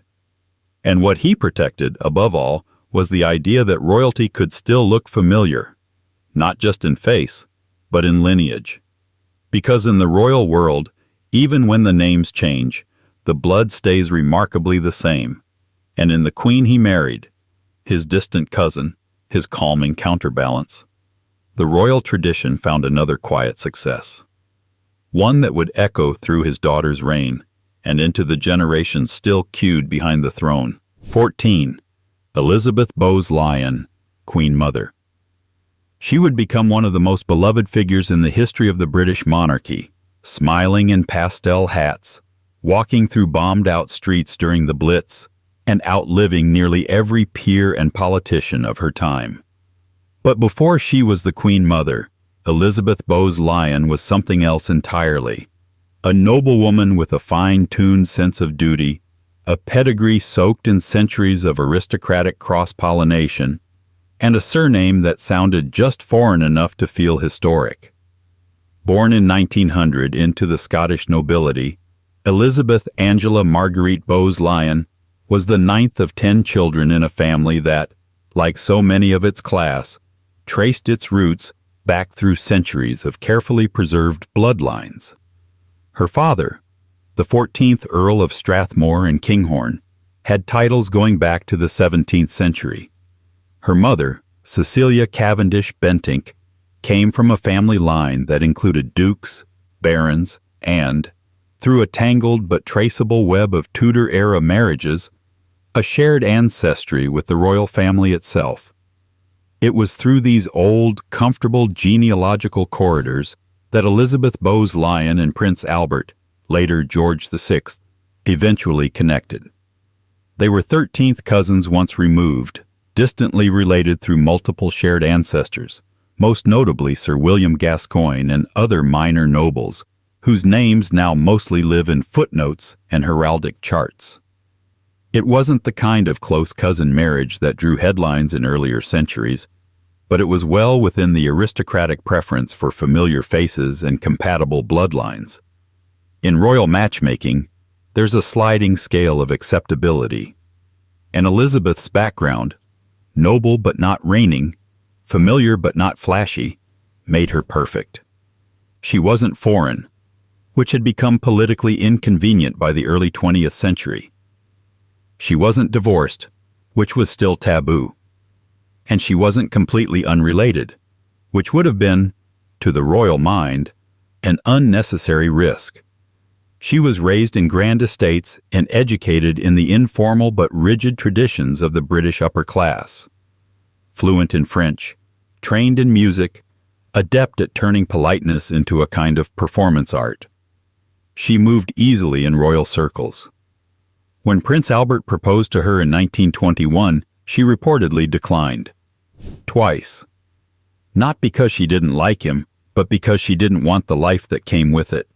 Endless protocol, constant scrutiny, and a one-way ticket into the palace's human museum. She accepted on the third try. Their wedding in 1923 was low-key by royal standards, but symbolically significant. It marked a quiet shift in royal optics. A prince marrying an untitled, though thoroughly aristocratic, woman from within the British Isles. It was meant to soften the monarchy's image, to give it a dash of domestic charm in a post-war world still skeptical of royalty's relevance. As Duchess of York, Elizabeth quickly became a public favorite. She smiled at the right moments, spoke with warmth, and had the kind of steady demeanor that made monarchy look less rigid. When the unexpected abdication of Edward VIII threw the monarchy into turmoil, it was Elizabeth who steadied the new king, her husband, as he reluctantly took the throne as George VI. And just like that, Elizabeth went from royal adjacent to queen consort. Her job changed, but her role remained the same: preserve tradition, comfort the nation, and never, under any circumstances, show the strain. She carried out public duties with a composed optimism, radiating the kind of old-world dignity that masked a ruthless understanding of public relations. During World War II, she walked through the ruins of bombed buildings. When Buckingham Palace was hit, she famously remarked that she could now look the East End in the face. It was a line meant for headlines, and it worked. She was no longer just royal, she was national. Yet beneath the soft image was a core of hard tradition. Elizabeth believed in the institution, not just the crown, but the closed loop of dynastic continuity. She raised her daughters, Elizabeth and Margaret, to understand that royalty wasn't about personality. It was about preservation. The bloodline, the ceremony, the unbroken narrative, those were the real priorities. She would outlive her husband by half a century, remaining a visible presence in royal life well into her 90s. She saw 12 prime ministers come and go. She witnessed the decline of empire, the rise of celebrity culture, the emotional convulsions of her family's scandals. And through it all, she remained unflinchingly symbolic, unchanging, even when everything else changed. And through it all, the irony endured. The woman remembered as a modernizing force was, at heart, a monarchist of the old school. Her marriage to a distant cousin wasn't some historical curiosity. It was, for her, a continuation of how things had always been done. A quiet reinforcement of the royal family's preference for its own kind. She did not question the logic of marrying within the lineage. To her, it was what made monarchy monarchy. Not just continuity of rule, but continuity of blood. And as her eldest daughter, Queen Elizabeth II, would later ascend the throne and marry a cousin of her own, the loop would close once again. The names changed, the faces modernized, but the ancestry remained stubbornly, undeniably familiar. And long before all this modern sentimentality softened the image of royal duty, there was a king who embodied a much sharper contrast. A man whose crown sat heavy on his head, and whose marriage was equally shaped by strategic kinship, a Scottish king who united two thrones, and one bloodline too closely for comfort. 15. King James I, 6th of Scotland. He was born into instability and crowned into contradiction. James VI of Scotland became James I of England in 1603, uniting the crowns of two historically hostile kingdoms, one by birth, the other by blood. His mother, Mary, Queen of Scots, had been executed by her cousin Elizabeth I. His father had been murdered. His infancy was spent not in a royal nursery, but in the care of regents, wardens, and political operators. James learned early that being royal didn't mean being safe. It meant being strategic. So perhaps it's no surprise that his marriage, like most royal unions of the time, was not built on romance but on reinforcement. A familial alliance, calculated to patch dynastic threads and reinforce the legitimacy of a crown always one whisper from being questioned. His chosen bride was Anne of Denmark, and on the surface, the match was an international gesture of peace, a Scottish king marrying a Danish princess. But beneath that diplomatic gloss was the all-too-familiar echo of consanguinity. Anne of Denmark and James VI were blood relatives. First cousins once removed, to be precise. Their shared ancestor, Christian I of Denmark, linked them through 2 generations. Enough distance to avoid immediate scandal, but close enough to make the family resemblance feel more like a political habit than a coincidence. In a world ruled by bloodlines, the best way to secure power was to keep it circulating within known and manageable veins. The match had been proposed when James was still a teenager, and by 1589, arrangements were formalized. Anne, just 14, sailed from Denmark to Scotland to meet her new husband. Her first ship was delayed by storms. James, impatient and perhaps eager to perform chivalry with flair, sailed out to fetch her himself. A rare act of royal initiative that's been romanticized by later historians. But it wasn't just about devotion. It was about optics. A king who rescues his bride is a king who appears in control of both sea and succession. They married in Oslo in a modest ceremony and returned to Scotland, where Anne began the long, uneasy process of adapting to the Scottish court, and later, the English one. Their marriage would last until her death in 1619, producing 7 children, of whom only 3 survived to adulthood. Among them, Henry Frederick, the promising heir who died young, Elizabeth, who would later become the Winter Queen of Bohemia, and Charles, who would eventually become Charles I, a king whose rule would end not in glory, but on the executioner's scaffold. But back in the early days of the union, James and Anne presented a carefully managed image. Their marriage, while not known for deep intimacy, functioned exactly as the monarchy required. It produced heirs, preserved alliances, and avoided scandal, at least in the conventional sense. That they were cousins was barely remarked upon in their time. In the eyes of the court, it was simply a continuation of dynastic common sense. James himself had a complex relationship with power, family, and public image. As a child king in Scotland, he had endured endless political manipulation. As king of both Scotland and England, he was constantly negotiating the friction between Presbyterian austerity and Anglican tradition, between courtly grandeur and parliamentary skepticism. His writings, particularly the Basilicon Doron, a treatise on kingship he wrote for his son, reveal a man obsessed with order, hierarchy, and divine authority, but also a man deeply aware of the fragility that came with his crown. His marriage to Anne mirrored that tension. Publicly, they appeared united.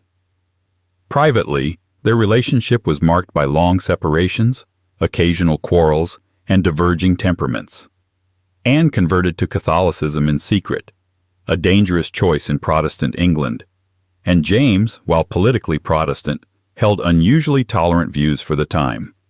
Their shared faith, if any, was in appearance, and their shared blood, while unspoken, ran quietly through the veins of their children and into the next generation of the royal family. In later years, James would become more preoccupied with philosophical questions of kingship, divine right, and legitimacy, subjects that conveniently echoed the same logic used to justify cousin marriage. The king's blood, after all, was not just a metaphor. It was a lineage, a substance that needed to be managed, preserved, and replicated with care, preferably within the same extended family. Anne died before James. Her funeral was a grand affair, though by then their marriage had become more of a formality than a partnership. James would follow just 6 years later, passing the throne to his surviving son, Charles. And with that handoff came the continuation of the same patterns: intermarriage, power consolidation, and the subtle, quiet insistence that the royal bloodline must never stray too far from itself. James may have unified 2 crowns, but he did so without ever truly unifying the people under them. He ruled with an eye toward divinity, But his life was governed by the same earthly logic that had ruled monarchs for centuries. Trust the family, marry the cousin, and keep the crown spinning on a closed circle. And the cousin he married, Anne of Denmark, would prove just as strategically placed and genetically familiar as the generations before her. Because in monarchy, love was optional, but lineage was everything. 16. Anne of Denmark. Anne of Denmark arrived into James's life not as a surprise, but as a solution. Her destiny was written before she ever stepped onto Scottish soil. A Danish princess with royal blood and just enough shared ancestry to pass the test of dynastic purity. She was, in many ways, born to be a royal wife, politically uncontroversial, religiously adaptable, or at least quiet about it. And, perhaps most importantly, related just closely enough to reinforce the invisible rulebook that had governed royal marriages for centuries. Her union with James VI of Scotland, later James III of England, was not unusual by contemporary standards. They were first cousins once removed, both descending from King Christian I of Denmark. In a Europe where royal families functioned more like a collection of intermarried households than truly separate entities, this was not only acceptable, but ideal. The logic was familiar.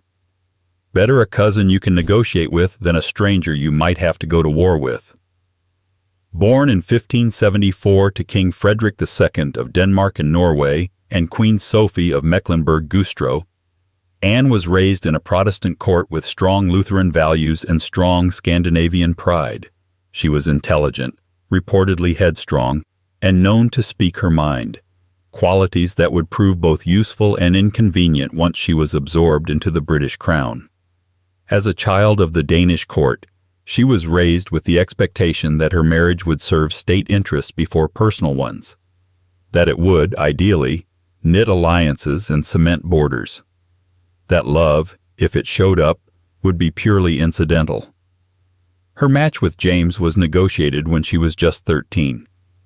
At 14, she was married by proxy, and shortly thereafter, she attempted the voyage to Scotland. Storms forced her ship off course, landing her in Norway. James, ever the performative sovereign, decided to sail out and fetch her himself, an act praised as romantic but functionally political. The marriage ceremony was finally conducted in person in Oslo in 1589. It was modest, efficient, and appropriately Protestant. Once Anne arrived in Scotland, she entered a royal court vastly different from the one she had left. The Scottish court was colder, both in climate and in temperament, and James, for all his theatricality and intellectualism, was not an easy husband. Their relationship was cordial, but not particularly affectionate. At times it seemed transactional. They quarreled about everything from court appointments to the upbringing of their children. Anne wanted influence. James, despite initial signs of warmth, preferred autonomy. Their shared bloodline may have justified the marriage on paper, but it didn't guarantee harmony. And yet, like so many royal couples before and after, they made it work. Or at least, they made it appear to work. That was the point. Success in a royal marriage wasn't measured in joy. It was measured in children, in image, and in how effectively the bloodline was reproduced without introducing anything unfamiliar. They had 7 children, though only 3 survived into adulthood: Henry Frederick, Elizabeth, and Charles.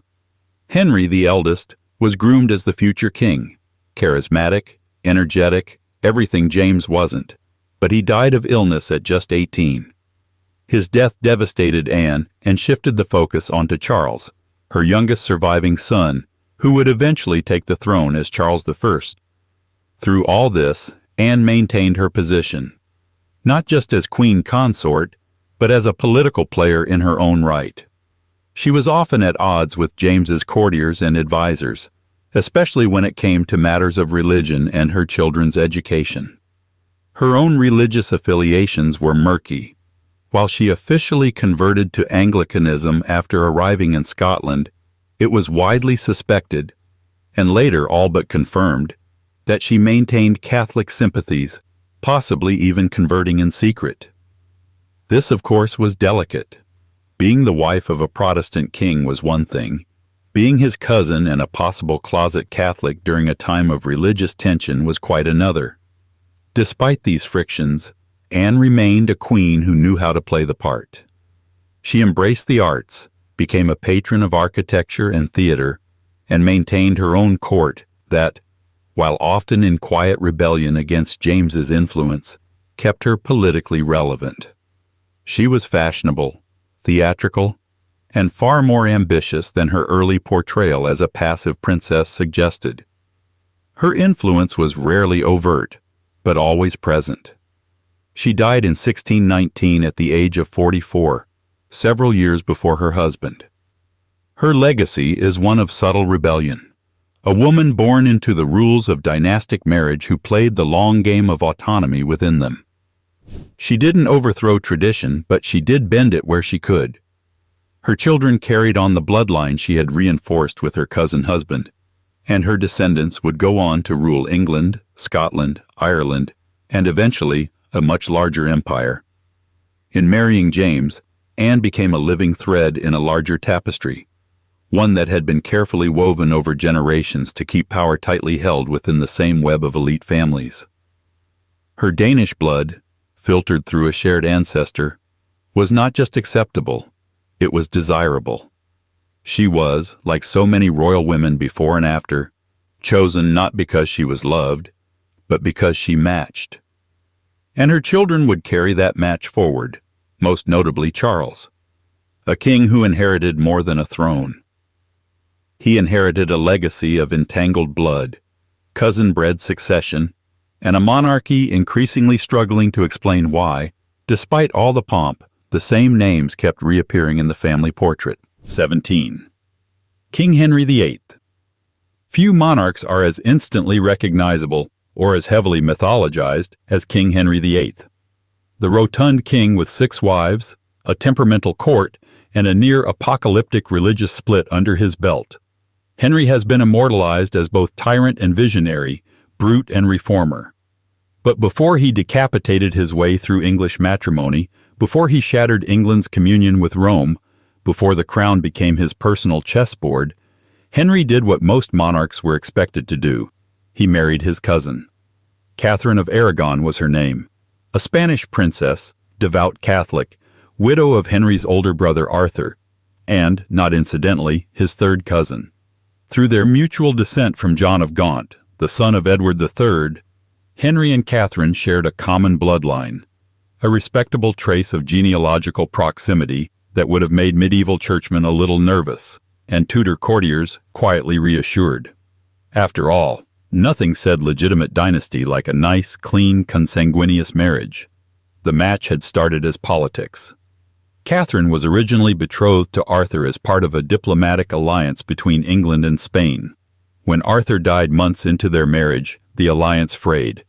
So the Spanish court did what any good dynastic institution would do. It offered up another son, Henry.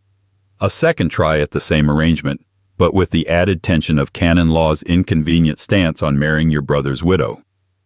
The church eventually granted a dispensation, with the justification that Catherine's marriage to Arthur had not been consummated, a claim that would become historically consequential later on. So, in 1509, 17-year-old Henry married 23-year-old Catherine.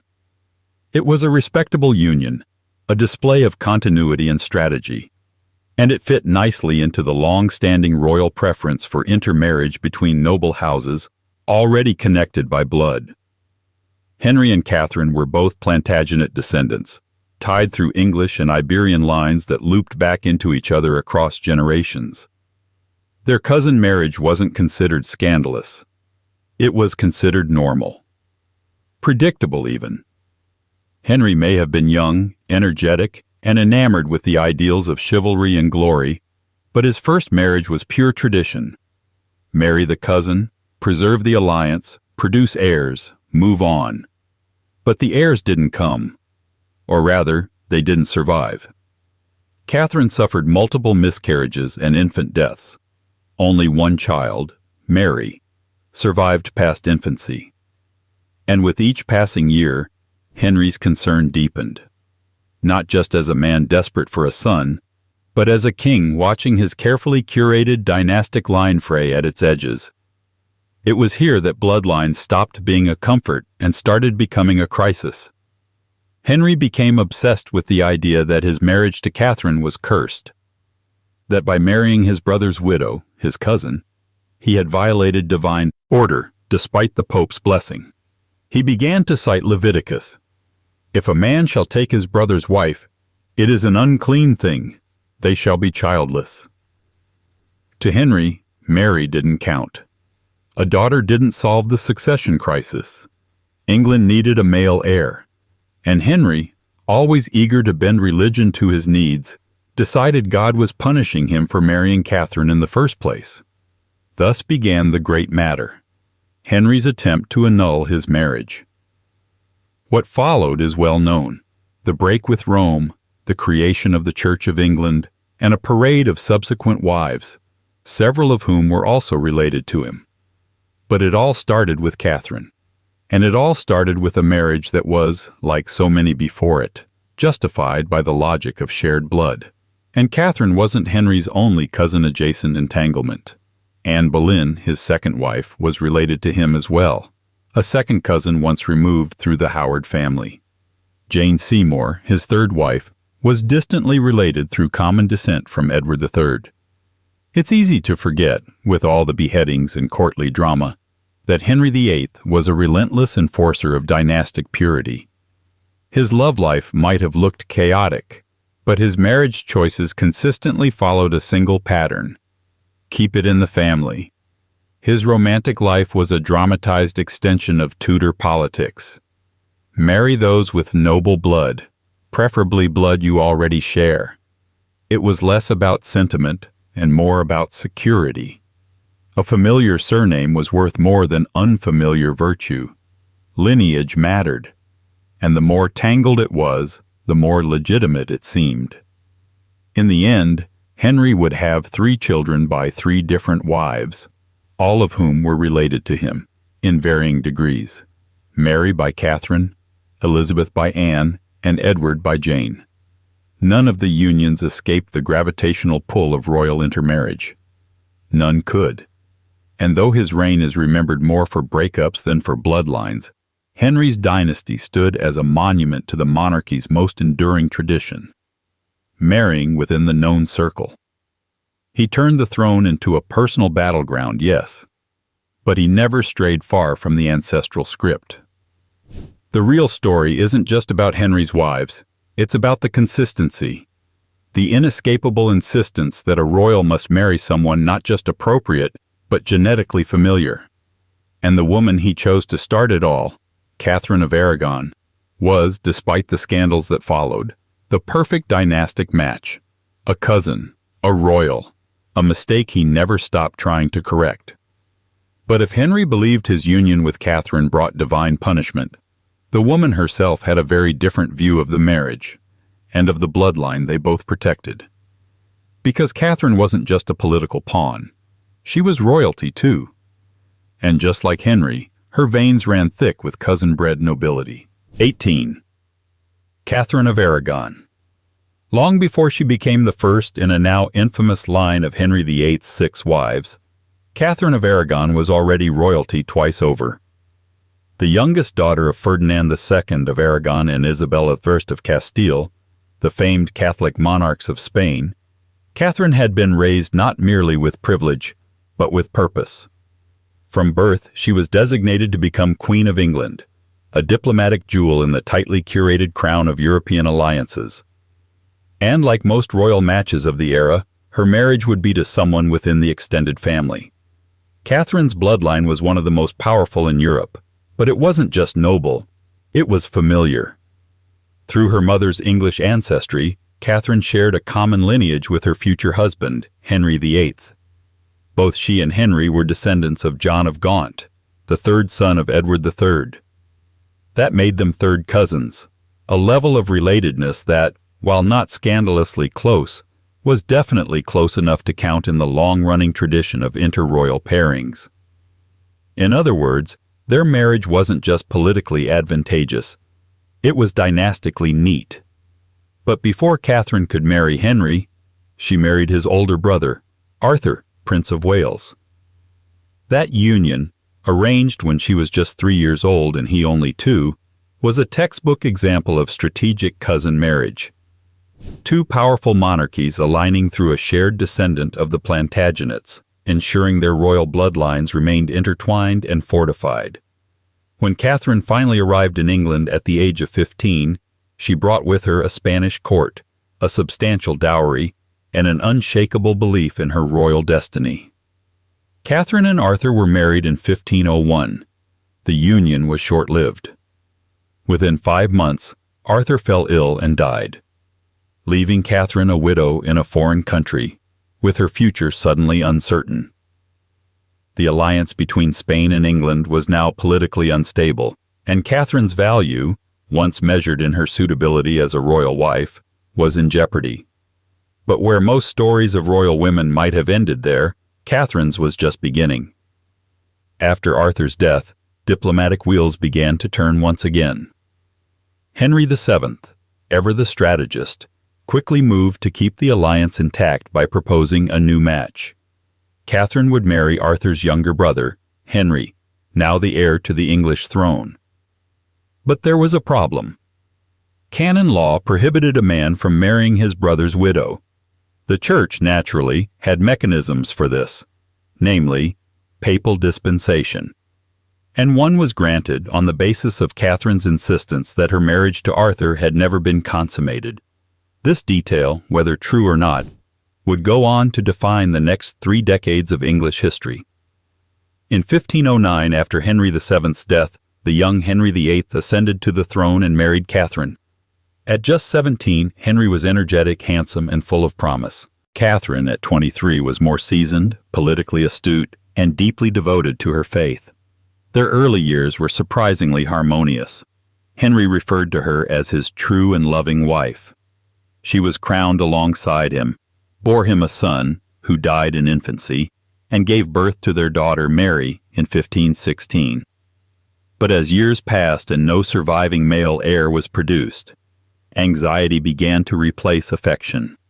Catherine's age, her perceived inability to bear a son, and Henry's mounting desperation for a male heir, all of these converged into what would become the defining crisis of his reign. Henry convinced himself that his marriage to Catherine had never been valid in the eyes of God.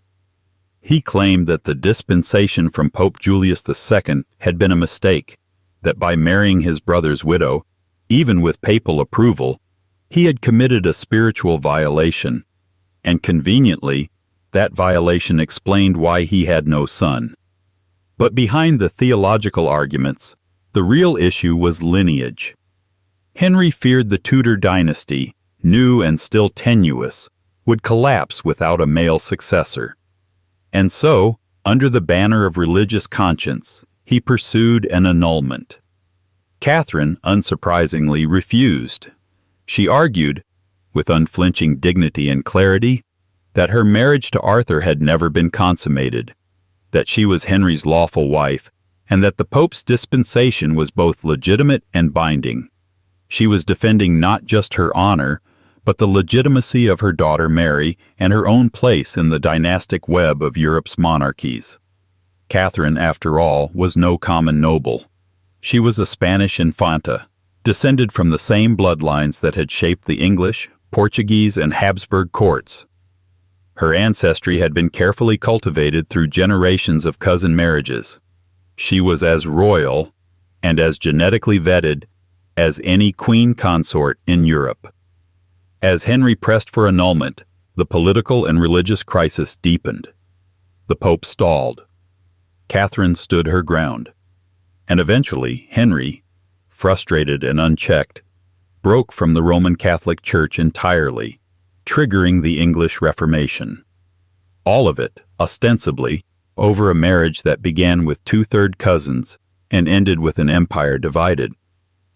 Catherine spent the rest of her life in isolation, stripped of her title, but not of her conviction. She never recognized Henry's second marriage. She never wavered in her belief that she had been, and remained, the true Queen of England. In death, she was buried as a princess, not a queen.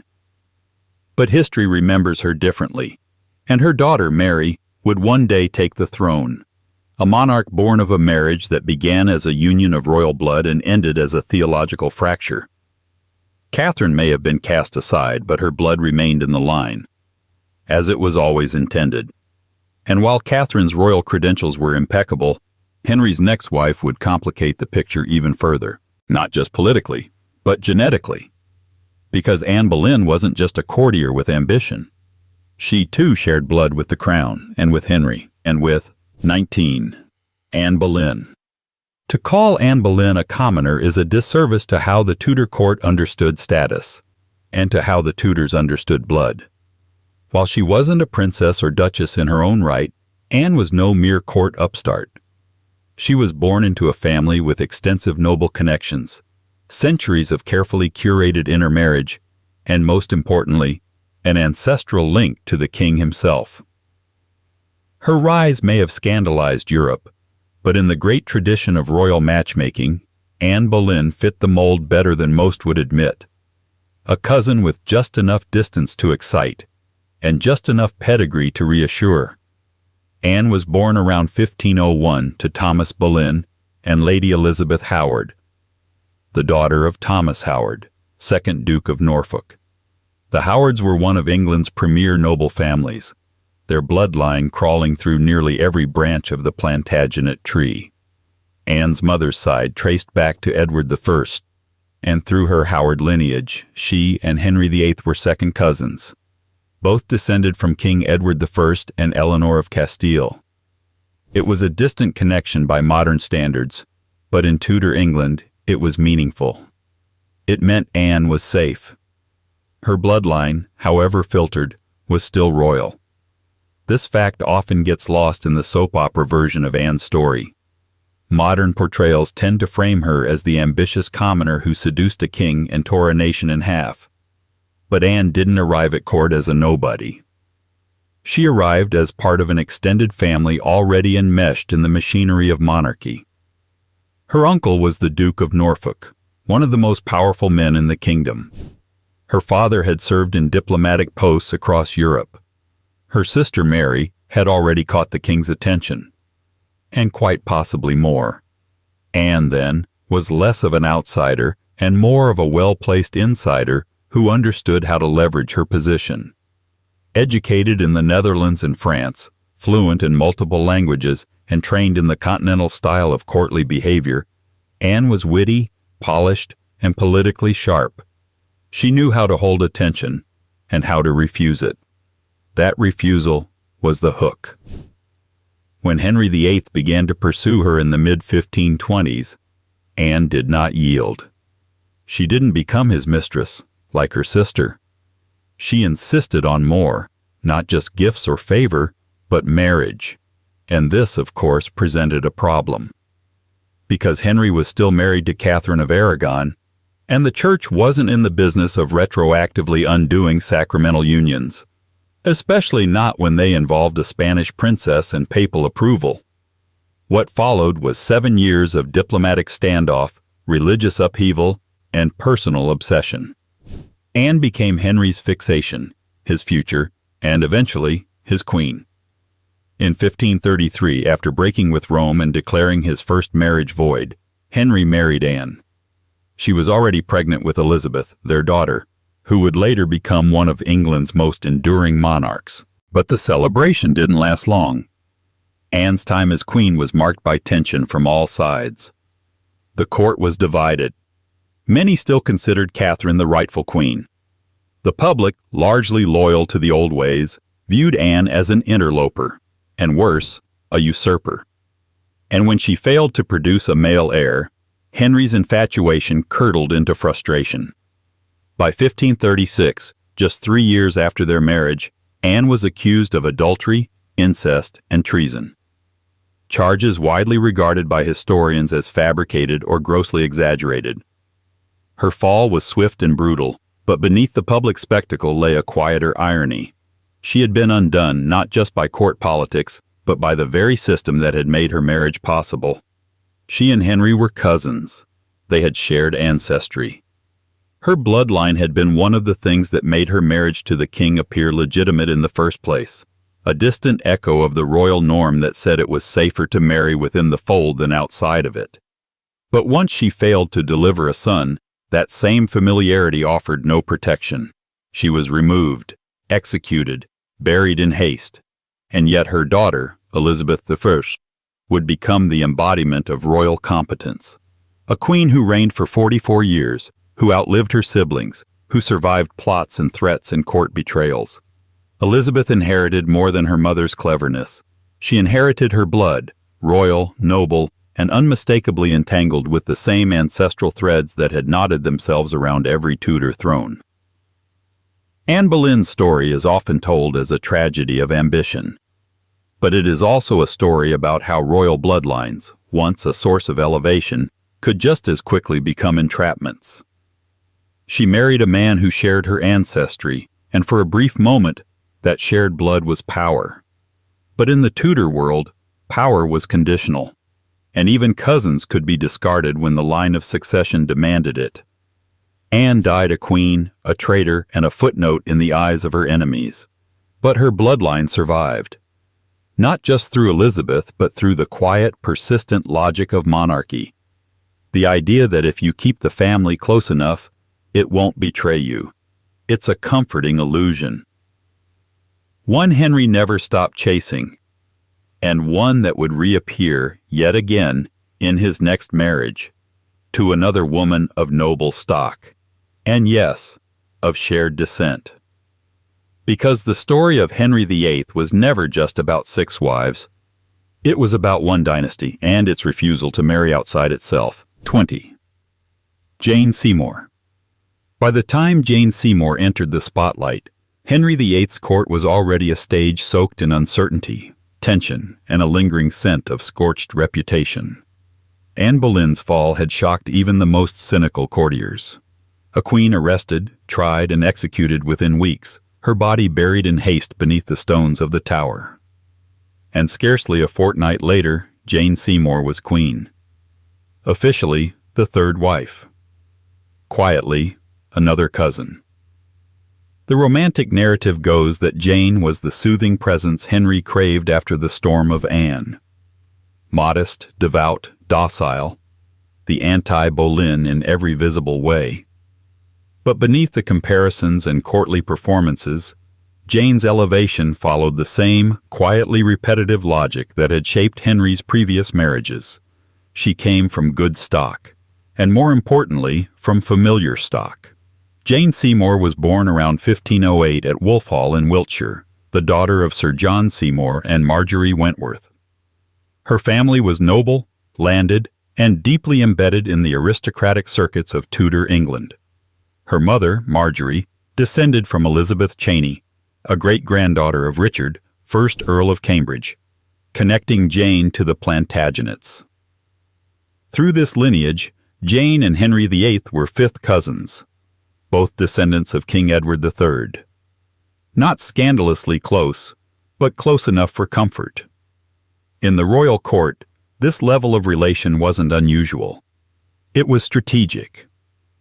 It meant Jane could be presented as a suitably English bride with ancestral legitimacy, a safe and stabilizing choice after the diplomatic chaos of Catherine of Aragon and the incendiary scandal of Anne Boleyn. She was neither a foreign princess nor a controversial newcomer. She was, once again, a cousin, vetted by history.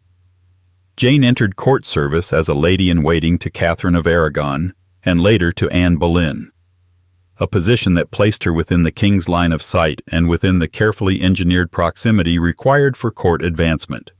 By early 1536, while Anne's political position was deteriorating, Jane's star began to rise. She presented herself, or was coached to present herself, as virtuous, conservative, and pious. She reportedly refused the king's initial advances, accepting gifts but not returning affection. It was a well-worn script, resistance that invited pursuit. But Jane was no naive maiden. Her family was politically astute, and her brothers, Edward and Thomas Seymour, quickly positioned themselves to benefit from her rising favor.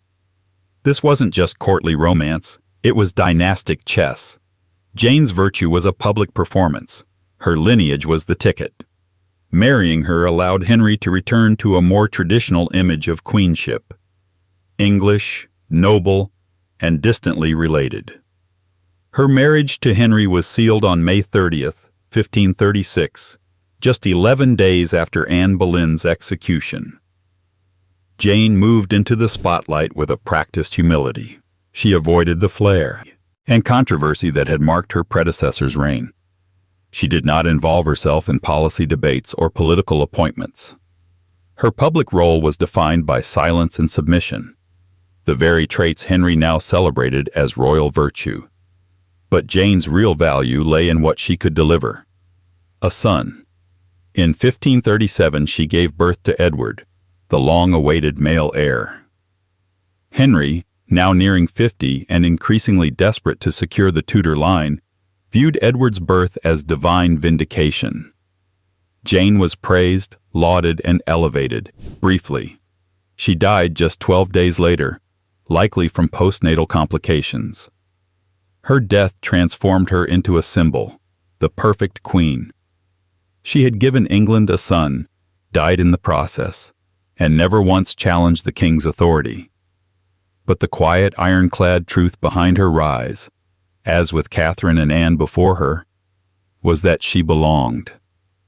Her bloodline, traced back to Plantagenet kings and threaded through centuries of cousin marriage, made her acceptable. The emotional narrative may have emphasized simplicity and modesty, but the genealogical subtext was the same. Jane was part of the extended family. It's telling that of all Henry's wives, Jane was the one he chose to be buried beside. Her tomb at St. George's Chapel in Windsor stands not just as a personal preference, but as a dynastic statement. In her, Henry saw not just maternal success, but hereditary compatibility, the perfect balance of loyalty, lineage, and submission. Her son, Edward VI, would reign briefly, shaped by the same principles of carefully managed succession and inherited legitimacy. And though Jane lived just long enough to fulfill her singular royal duty, her blood carried forward, a quiet echo of her marriage and of the centuries-old tradition of marrying within the circle. Jane Seymour may be remembered as the least dramatic of Henry's wives, but she was no less part of the pattern. Her selection was not a break from precedent, but a continuation of it. Another noble cousin elevated for the sake of the bloodline, another name in the monarchy's endless loop of alliances disguised as romance. And the loop continued, because the next marriage in the royal chronicle would follow a similarly familiar arc. Noblewoman, politically expedient, distantly related, and fated to leave her mark not through longevity, but through legacy.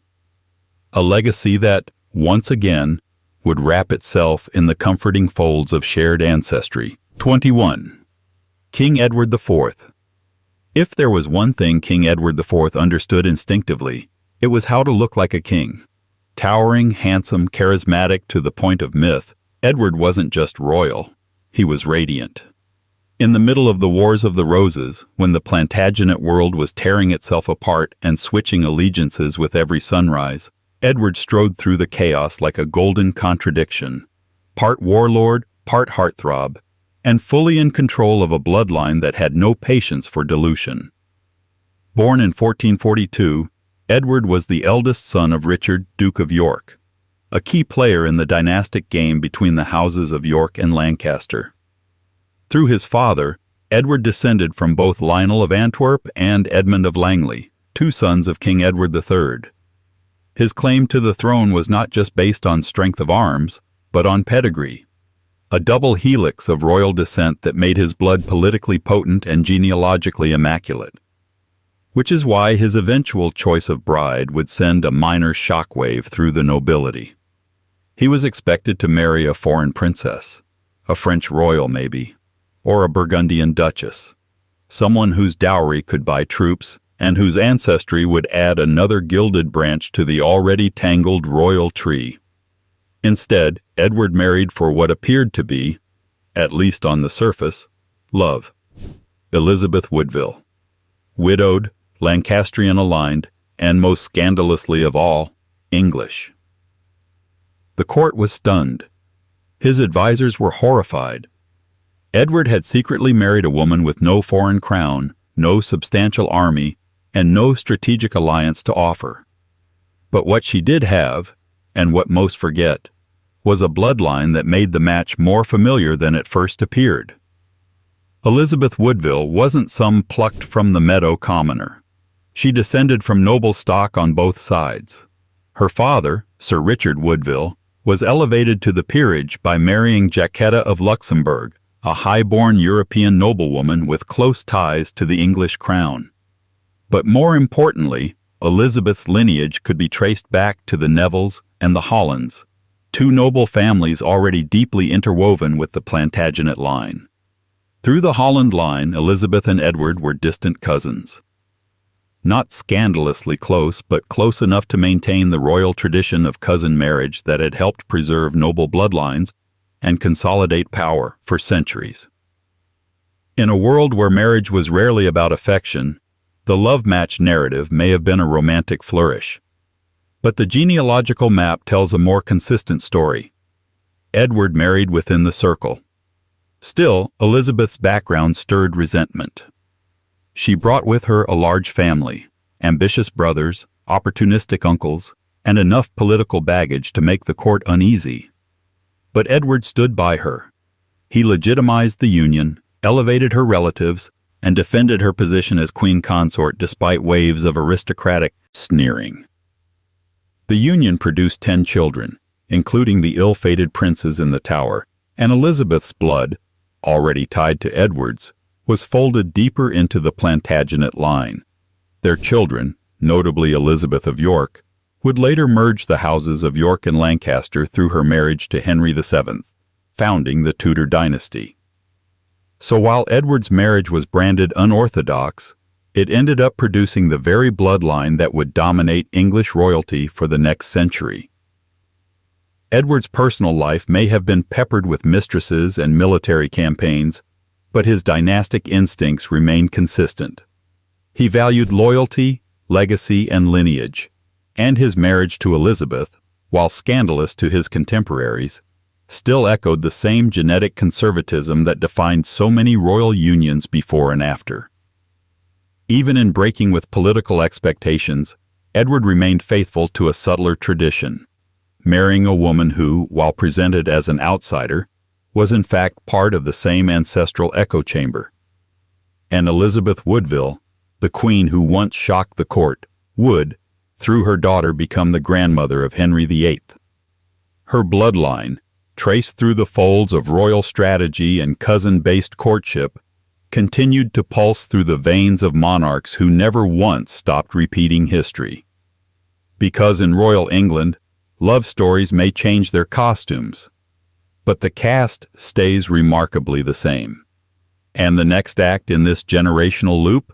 Elizabeth Woodville herself, the so-called commoner who became a queen, a matriarch, and yet another distant cousin slipped quietly into the royal bloodstream. 22.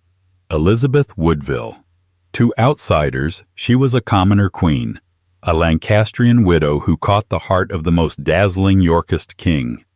A woman of charm, beauty, and ambition who ascended to royalty not through diplomatic arrangement, but through what many called seduction.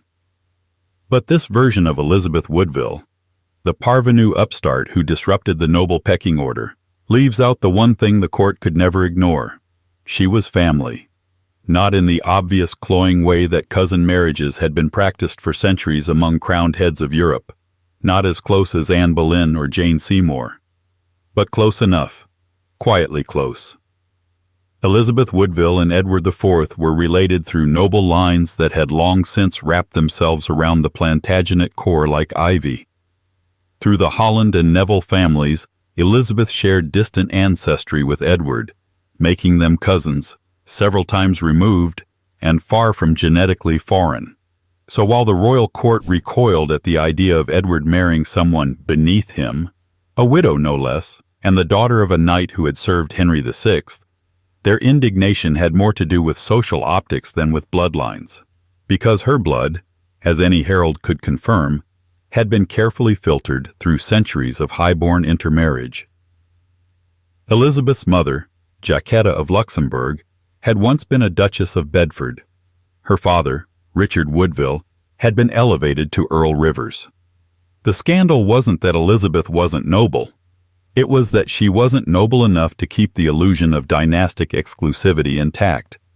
And still, Edward chose her. Or perhaps allowed himself to be seen choosing her. Theirs was one of the few royal marriages of the era conducted in secret. A quiet ceremony, likely held in her family home, with no foreign witnesses or court ambassadors.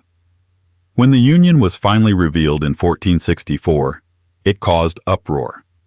Not because Edward had married outside of protocol, he had broken other rules before, but because he had bypassed the expected route of marrying a European princess to cement an alliance. Instead, he married a distant cousin, who had already married once before, and who came with 12 siblings poised to swarm the court.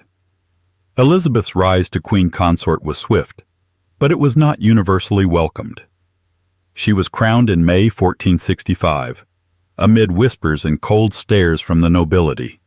Her large Woodville family began to acquire positions of power and titles, stirring resentment among the entrenched aristocracy, particularly the mighty Earl of Warwick, once Edward's closest advisor.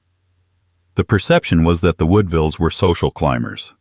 The reality was that they were simply playing the game everyone else had been playing for centuries, and playing it well. As queen, Elizabeth bore Edward 10 children, 7 daughters and 3 sons.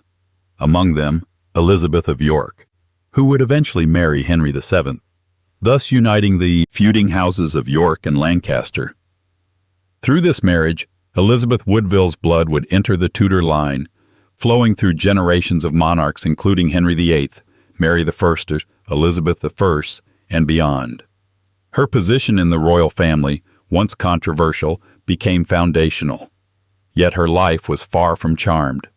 The Wars of the Roses tore the country apart and sent Elizabeth herself into sanctuary more than once, first in Westminster Abbey, and later after Edward's death, when her young sons, Edward V and Richard, Duke of York, were taken to the Tower of London and never seen again.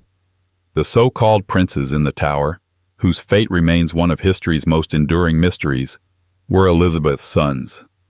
Her legacy is inseparable from their disappearance. After Edward IV's death in 1483, her influence waned. Richard III seized the throne. Elizabeth played a careful, dangerous game of survival, aligning with Margaret Beaufort, mother of Henry Tudor, and paving the way for the eventual union that would crown her daughter and change the royal line forever. But beyond the politics, Elizabeth's marriage exemplifies the quieter logic of cousin-based alliances.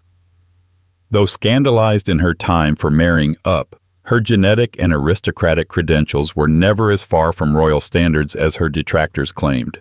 She was, as the monarchy has always preferred, part of the extended family. A distant cousin with just enough shared lineage to feel familiar and just enough outsider allure to make her story dramatic. Her bloodline, once seen as controversial, would become a cornerstone of the Tudor dynasty. And from that dynasty, the same looping logic would return. Marrying cousins, marrying power, marrying the past to ensure the future.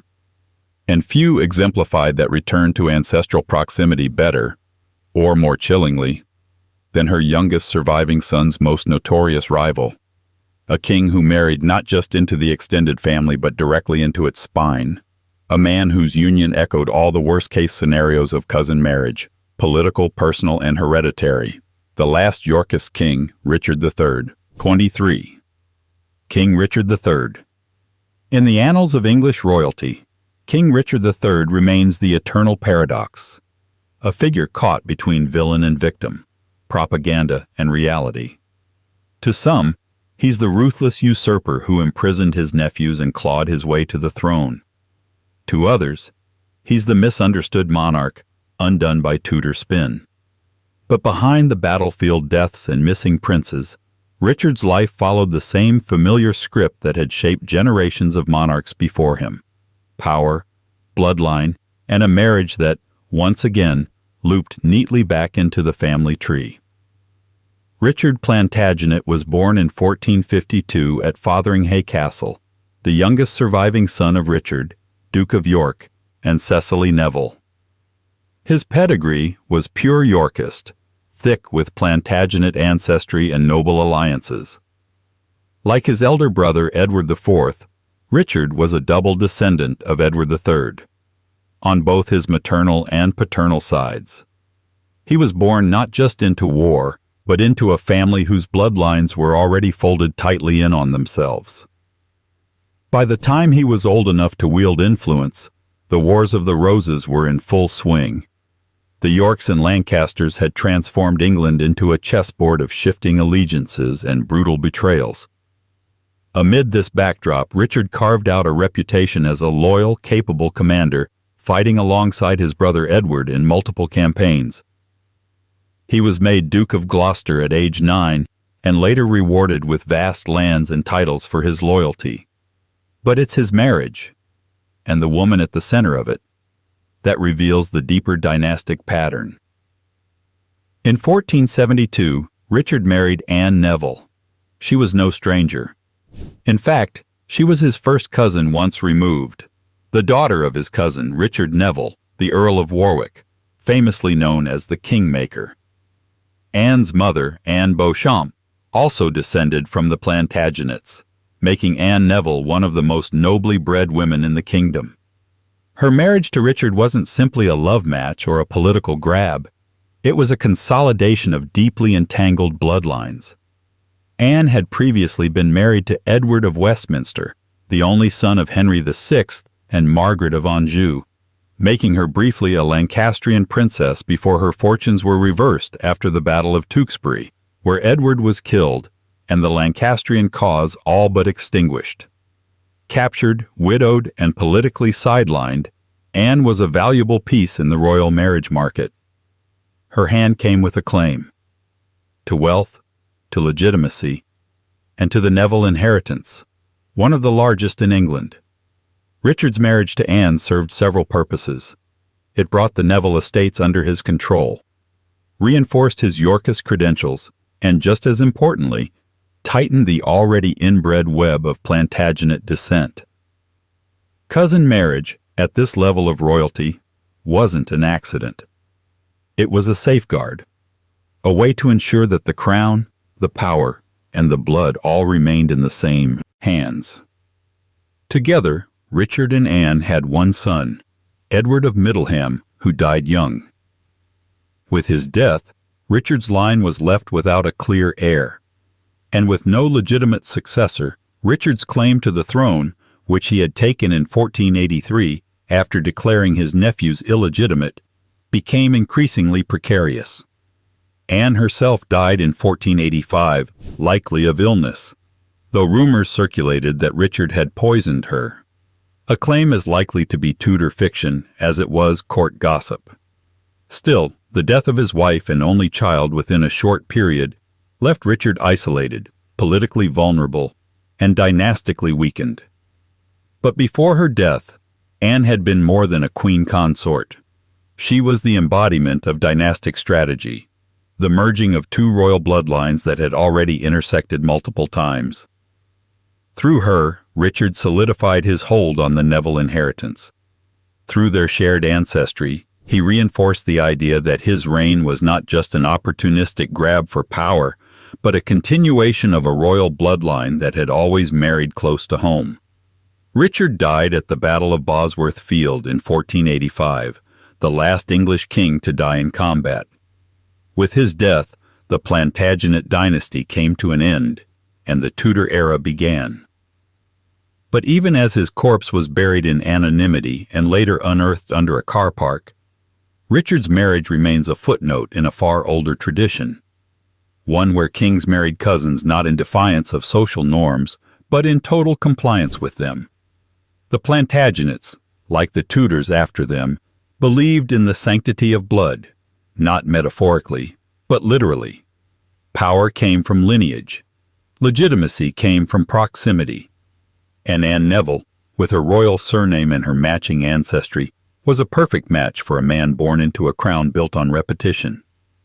Their son may have died young, and their marriage may have ended in loss, but Richard and Anne's union was never just about offspring.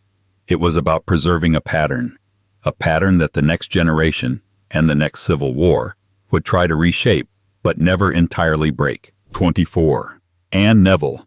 In the long bruised history of English Queen's Consort, Anne Neville's name often floats somewhere between tragedy and footnote, overshadowed by the louder fates of queens like Anne Boleyn or Catherine of Aragon. But hers is not a story of passivity.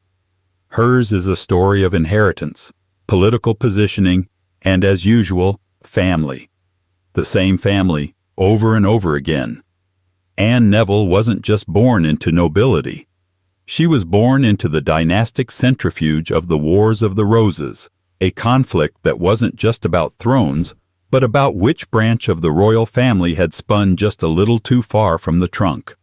Her father was Richard Neville, the powerful and famously volatile 16th Earl of Warwick, the Kingmaker, a man who helped install kings, remove them, and reinstall them when they suited his purposes.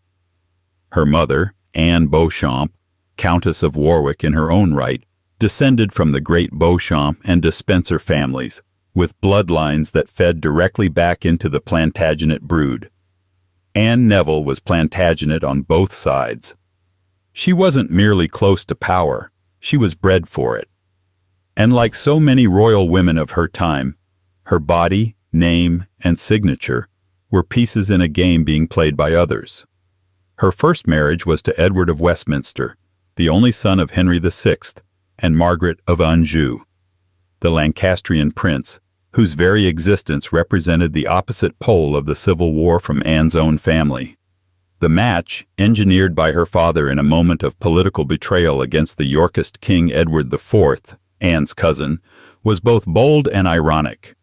The daughter of a Yorkist power broker married off to the heir of the Lancastrians, the family she was raised to despise. The marriage to Edward was brief. He was killed in battle at Tewkesbury in 1471, likely before the couple had much time to inhabit their roles as future monarchs. Anne, now a teenage widow, was caught in a liminal political space. Her father's rebellion had failed, her husband was dead, and her own future was now a precarious mix of royal blood and diminished prospects. But it wasn't long before another cousin stepped into view. Richard, Duke of Gloucester, her first cousin once removed, had known Anne since childhood. They were both descended from Edward III, Anne through her Neville and Beauchamp lines, Richard through the Yorks and Nevilles. Their shared ancestry wasn't a coincidence. It was a continuation. When Richard took an interest in Anne, it wasn't merely romantic, it was strategic. Marrying Anne would not only return her dowry and the Warwick inheritance into Yorkist hands, but also reaffirm the unity of the Plantagenet bloodline. The match, like most royal marriages of the time, required negotiation, and in Anne's case, actual retrieval. She had been placed under the protection, or control, of her sister Isabel and Isabel's husband George, Duke of Clarence, yet another Plantagenet, cousin. Rumors circulated that George wanted the entire Warwick fortune for himself, and had hidden Anne away in a London tavern disguised as a servant to prevent Richard from marrying her. Whether true or not, the legend stuck. A royal love triangle with gold and blood at stake. Eventually, Richard and Anne married in 1472. She was around 15. He was about 20. The marriage reunited the Warwick estates and positioned Anne as a future queen, which she became when Richard seized the throne in 1483, declaring his nephews illegitimate, and crowning himself Richard III. Anne was crowned queen consort alongside him, but the splendor was brief. Their only child, Edward of Middleham, died young. Anne's health declined rapidly thereafter, and by 1485 she was gone. Her death opened a political vacuum and ignited fresh rumors that Richard would marry his niece, Elizabeth of York, that Anne had been cast aside, that the throne itself was cursed. But the truth was more mundane and more familiar. A cousin marriage had failed to secure the future. Anne Neville's life followed the precise arc expected of women of her station. Born of noble blood, matched with noble blood, passed from one cousin to another for the purpose of securing land, alliances, and legacy. Her marriages weren't anomalies. They were rituals. The same ritual her family had practiced for generations. Keep the power and the blood close. And her death did not break the pattern. Because the next royal on this list, Mary, Queen of Scots, would follow in the exact same footsteps, with a crown on her head, a cousin by her side, and a dynasty built on the quiet, relentless logic of marrying one's own. Absolutely. Here are the next 3 segments, written in strict order from your original list and each meeting the minimum 650-word length requirement, with no graphic language, and continuing the narrative style established earlier. 25. Mary, Queen of Scots. Mary. Stuart was royalty squared. Born in 1542, crowned Queen of Scots at just 6 days old, and eventually Queen Consort of France, her bloodline ran like a gold-threaded stitch through every major dynasty in Europe. She was a Stuart, a Tudor by descent, a Valois by marriage, and a great-granddaughter of Henry VII. That alone would have made her a high-value piece on the royal chessboard. But what made her particularly dangerous, and especially tragic, was that she didn't just sit on the board. She moved. Mary was raised in the glittering court of France, educated among Renaissance humanists, and groomed to rule. Her marriage to the sickly Dauphin, Francis II, briefly made her Queen of France, but his premature death left her widowed at 18, still royal, and inconveniently available. When she returned to Scotland in 1561, she walked into a political hornet's nest. Protestant reformers, anti-French nobles, and suspicious neighbors watched her every move. Her Catholic faith and foreign manner made her an easy target, and her next marriage didn't help. In 1565, she married Henry Stuart, Lord Darnley, a man whose ambition far outstripped his capability. But this wasn't just a romantic entanglement. Darnley was Mary's first cousin, sharing a grandmother in Margaret Tudor, the sister of Henry VIII. Their union wasn't scandalous because of blood. It was encouraged because of it. Their combined Tudor lineage strengthened Mary's already formidable claim to the English throne, putting her in direct competition with Elizabeth I. For Catholics across Europe, Mary was the rightful heir.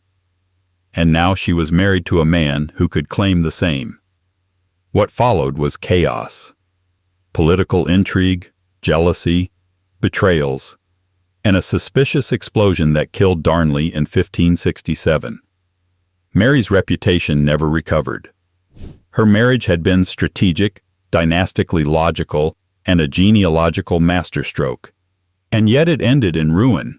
And while the circumstances of Darnley's death remain murky, the political consequences were clear.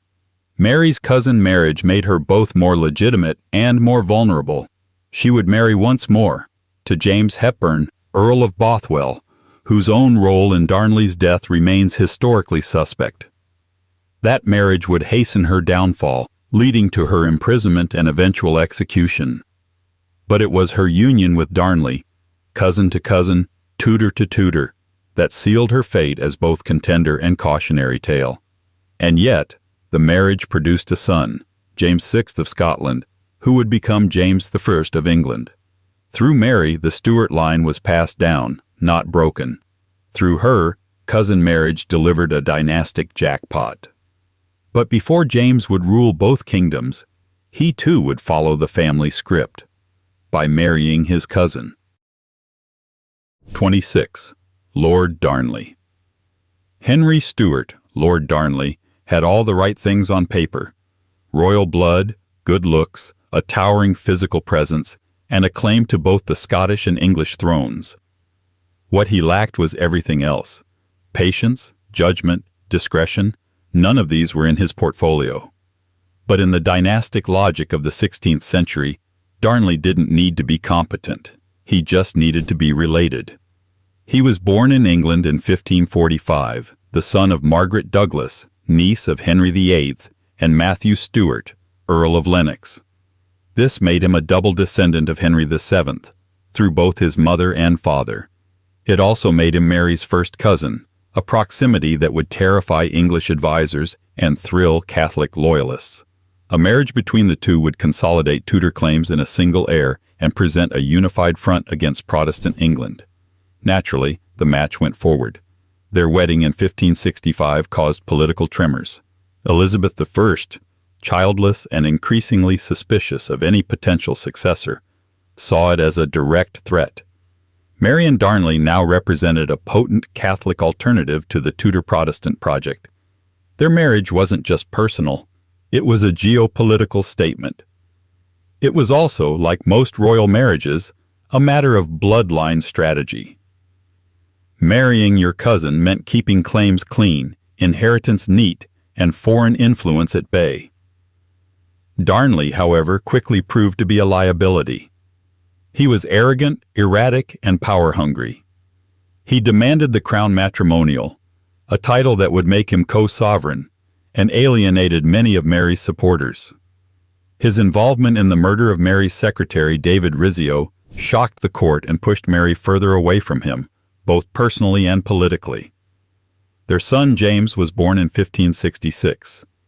The dynastic goal had been achieved, but the marriage was already unraveling.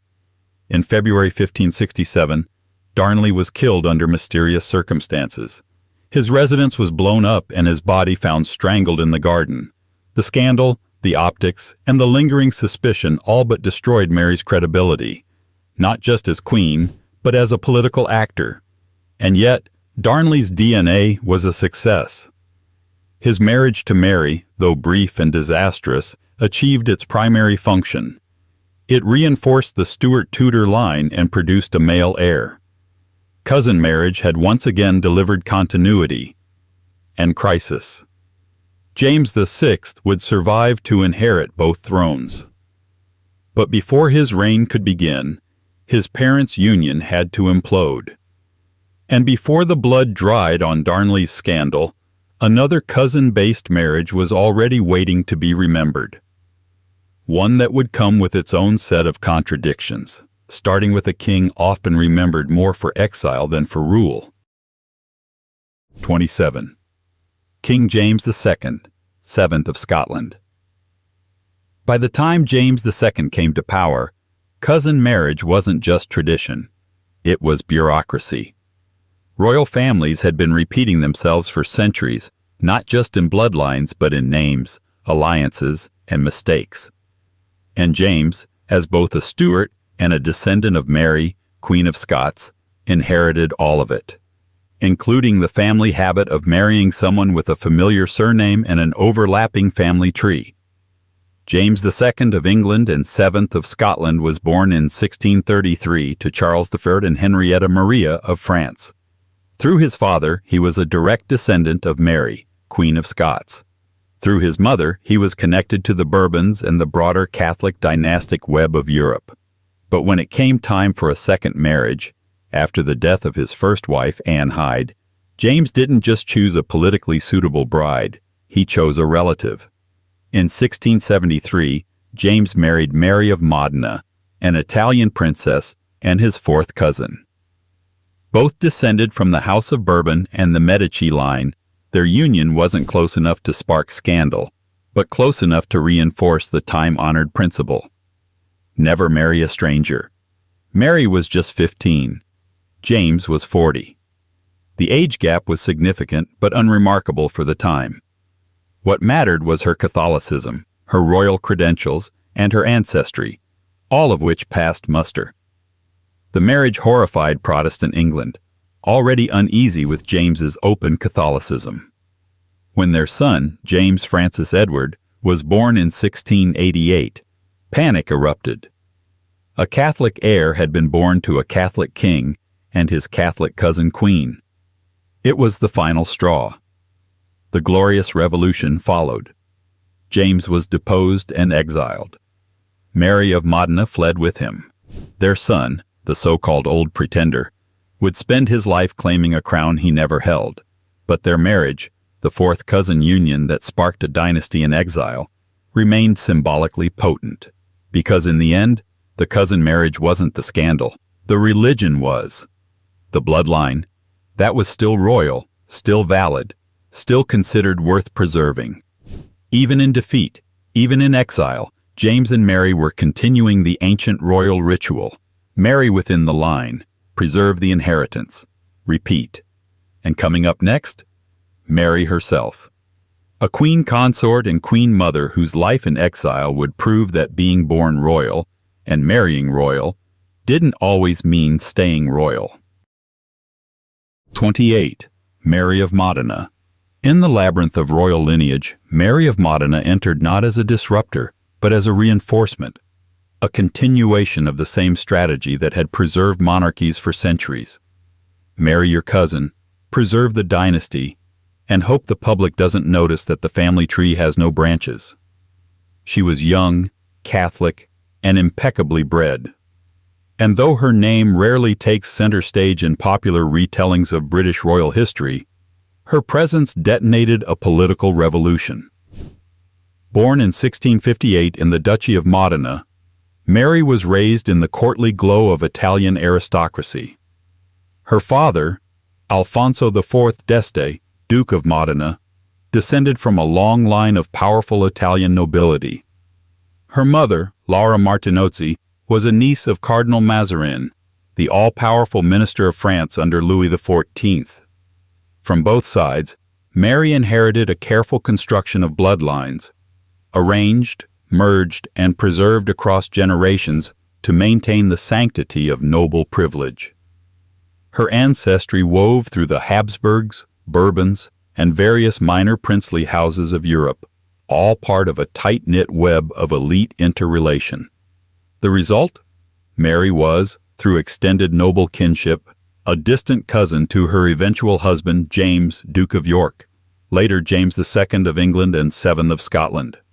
Their marriage was arranged with the usual mixture of piety and power. James, the widowed younger brother of King Charles II, had already fathered children with his first wife, Anne Hyde. But as a recent convert to Catholicism, James was under immense pressure from Protestant England. A new, young Catholic bride from a prominent European family could fortify his religious loyalties and provide a line of succession unclouded by past scandals. Mary was 15. James was 25 years her senior. But more importantly, their bloodlines were familiar enough to count as compatible, just another iteration of the old royal logic. If she's not your cousin, what's the point? The marriage was formalized by proxy in 1673 and consummated later that year when Mary arrived in England. By all accounts, she was shy, devout, and politically untested, an outsider entering a volatile court that already viewed her with suspicion. She didn't speak English. She was Catholic. And she was very much not Anne Hyde. But what she was, a European noble with the right kind of distant ancestral ties, made her acceptable to the crown, if not to the country. Her early years as Duchess of York were marked by tragedy. Several of her children died in infancy, and her two surviving daughters from James's first marriage, Mary and Anne, were raised staunch Protestants and kept at a calculated distance. Mary of Modena was seen as a quiet presence, but behind the scenes, her role was anything but passive. She was the cornerstone of James's Catholic ambitions, the mother of a hoped-for heir who would one day unite England, Scotland, and Catholic Europe under one banner. That moment came in 1688, when Mary gave birth to a son, James Francis Edward Stuart. It should have been a triumph, the long-awaited male heir to the House of Stuart, born of two royally sanctioned bloodlines. But instead, the birth triggered a national panic. Whispers began immediately. The child was fake, smuggled into the Queen's chambers in a warming pan. Not Mary's at all. The story was ludicrous, but it had traction because people wanted to believe it. A Catholic male heir meant the beginning of a Catholic dynasty, and for a fiercely Protestant England, that was intolerable. What followed was the Glorious Revolution. James II was deposed by his own daughter Mary and her husband William of Orange, both conveniently Protestant and married to each other, and of course, cousins. Mary of Modena, now the mother of a politically inconvenient baby, fled to France with her husband and infant son. In exile, Mary's role shifted from queen consort to queen-in-waiting. In the French court at Saint-Germain-en-Laye, she maintained a small but symbolically potent court in exile. Her son, James Francis Edward, later dubbed the Old Pretender, was raised to believe he was the rightful king of England. Mary managed the household, directed correspondence, and maintained contact with Jacobite supporters across Europe. She was no longer merely a symbol of Catholic royalty. She was the mother of a would-be monarch. Even in exile, her identity as a cousin bride remained relevant. Her son's claim was bolstered by the fact that his parents were both of royal descent, distantly related, but closely enough to reinforce the legitimacy that Europe's monarchies required. The Stuarts didn't just lean into the cousin strategy, they lived and died by it. And Mary, imported from Italy as a teenager, had been chosen precisely because of it. She died in 1718, long after her husband and far from the throne she had once briefly occupied. But her legacy endured. Through her son and grandson, the Jacobite movement would carry on for decades. And through the endless repetition of cousin marriages, the bloodlines she shared with James II would continue their circular pilgrimage through British history, appearing in monarchs, pretenders, and every uncomfortable family reunion dressed up as diplomacy. And after Mary of Modena, the stage was set for yet another queen, another cousin bride who, while less controversial in religion, would once again serve the same dynastic logic. Her name was Anne. She was James's daughter, Mary's stepdaughter, and, in case you haven't guessed, another royal married well within the ancestral perimeter. 29. Queen Anne. In a dynasty built like a labyrinth, Queen Anne was both the exit and the dead end. The last of the Stuart monarchs, she was the daughter of a deposed king, the half-sister of a revolutionary queen, and the quiet survivor of a royal family that had devoured itself with ritual, rivalry, and, of course, repetition. If her reign seems subdued in comparison to her more explosive predecessors, that's only because Anne's version of monarchy was less about headlines and more about holding the line, both literally and genealogically. Anne was born in 1665 to James, Duke of York, later James II, and his first wife, Anne Hyde. She was raised Protestant despite her father's Catholic leanings, a choice that would later secure her crown and sever her from half her blood. But in the grand tradition of Stuart politics, religion didn't erase the deeper imperative: marry a cousin, produce an heir, and try not to collapse the monarchy in the process. She did the first part. The rest? Not so much. In 1683, at the age of 18, Anne married Prince George of Denmark. He wasn't just a foreign prince with the right accent and the right manners. He was also a distant cousin. George and Anne shared common ancestry through various northern European royal houses, including descent from King Christian III of Denmark, and more distantly, from shared lines that looped through the tangled branches of the House of Oldenburg, which itself overlapped with the British royals through centuries of dynastic interbreeding. In terms of European royalty, this was textbook. Match two members of the same extended royal ecosystem and let the titles consolidate the power. Anne's marriage to George was politically mild. Denmark was a Protestant ally, and George himself was famously unambitious. But the real value of the marriage wasn't George's character. It was his blood. The union had all the elements of royal prudence: distant kinship to prevent controversy, close enough ties to reinforce legitimacy, and just enough shared ancestry to make the paperwork pleasing to the palace genealogists. If anything, George's forgettable presence made him the perfect husband. He didn't overshadow Anne. He didn't challenge her. He didn't even particularly enjoy being in the spotlight. He was, by all accounts, content to follow quietly while Anne took on the heavier crown. But the pressure wasn't on politics. It was on progeny. And here, the familiar pattern of cousin marriage ran into its cruelest irony.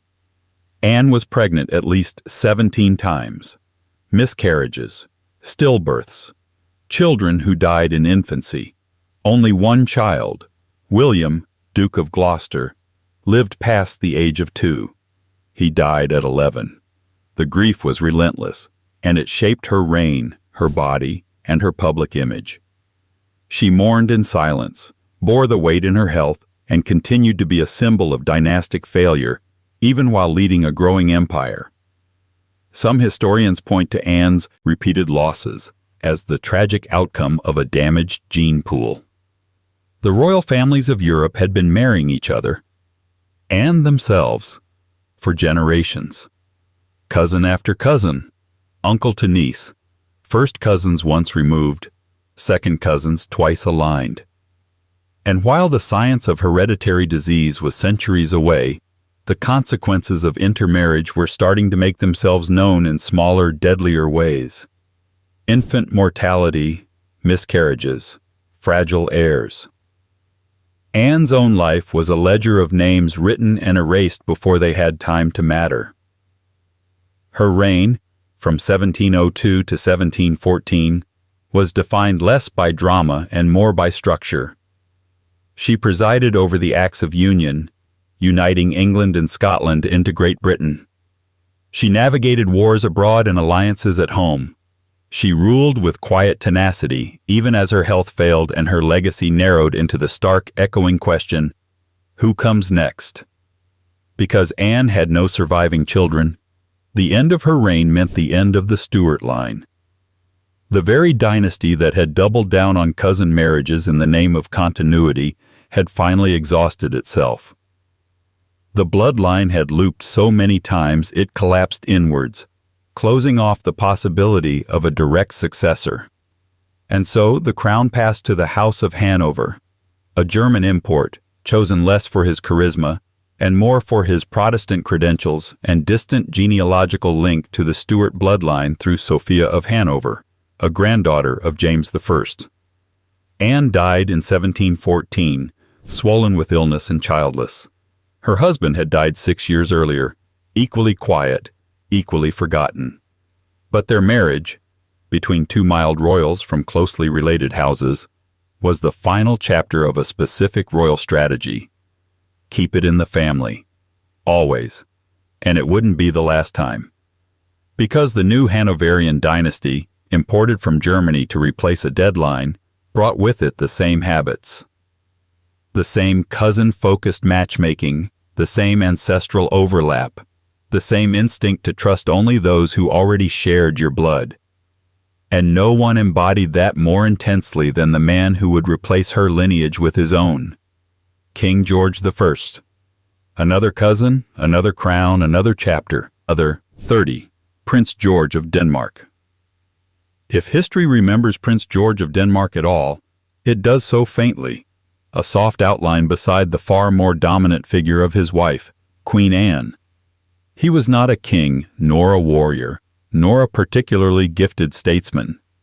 But he was something arguably more vital to royal machinery, a cousin, a quiet placeholder in a centuries-old tradition of marrying within the family, reinforcing dynastic bloodlines, and ensuring that, even in politically stable times, the royal gene pool remained stubbornly circular. Born in 1653 in Copenhagen, George was the younger son of King Frederick III of Denmark and Sophie Amalie of Brunswick-Lüneburg. His upbringing was aristocratic and expected, Lutheran, militaristic, and deliberately European. But more importantly, he was a walking passport to multiple royal houses. Through his mother's lineage, George was distantly related to both the English and Scottish crowns, a distant cousin to Queen Anne through the tangled web of Germanic and Scandinavian noble houses. The Hanoverians, the Stuarts, the Oldenburgs, all intermarried, all genetically linked. When it came time to find a husband for Princess Anne of York, the future queen, George ticked all the boxes. Protestant? Yes. Noble? Absolutely. Not likely to challenge her politically or overshadow her publicly? Perfect. But the real box he checked was genetic. His pedigree, rooted in the same elite European bloodlines as Anne's, offered dynastic continuity. A cousin marriage in the technical sense. Not scandalously close, but comfortably familiar. Just royal enough. Their marriage was arranged naturally, but it seems to have functioned on mutual affection and personal compatibility, at least by the standards of the age. George arrived in England in 1683, married Anne in July of that year, and promptly settled into his supporting role, one he would hold for over 2 decades. He never demanded the spotlight, never stirred scandal, and never caused political trouble. In a family tree filled with schemers, usurpers, and cautionary tales, George was a stabilizer. But his public invisibility shouldn't be mistaken for insignificance. His marriage to Anne was part of a long-term strategy by the House of Stuart to maintain royal control through internal alliances. Cousin marriages had been a fixture of monarchy for generations, not just for consolidation of power, but for the illusion of unity. If the royals married each other, the crown stayed pure, at least in theory. And yet, despite their shared blood and apparent stability, George and Anne's union was marked by heartbreak. Anne endured no fewer than 17 pregnancies, resulting in miscarriages, stillbirths, and infants who died young. Only one child, William, Duke of Gloucester, survived past infancy, and even he died at age 11. The tragedy wasn't merely personal, it was dynastic. Their cousin-based match, designed to secure succession, failed to produce a lasting heir.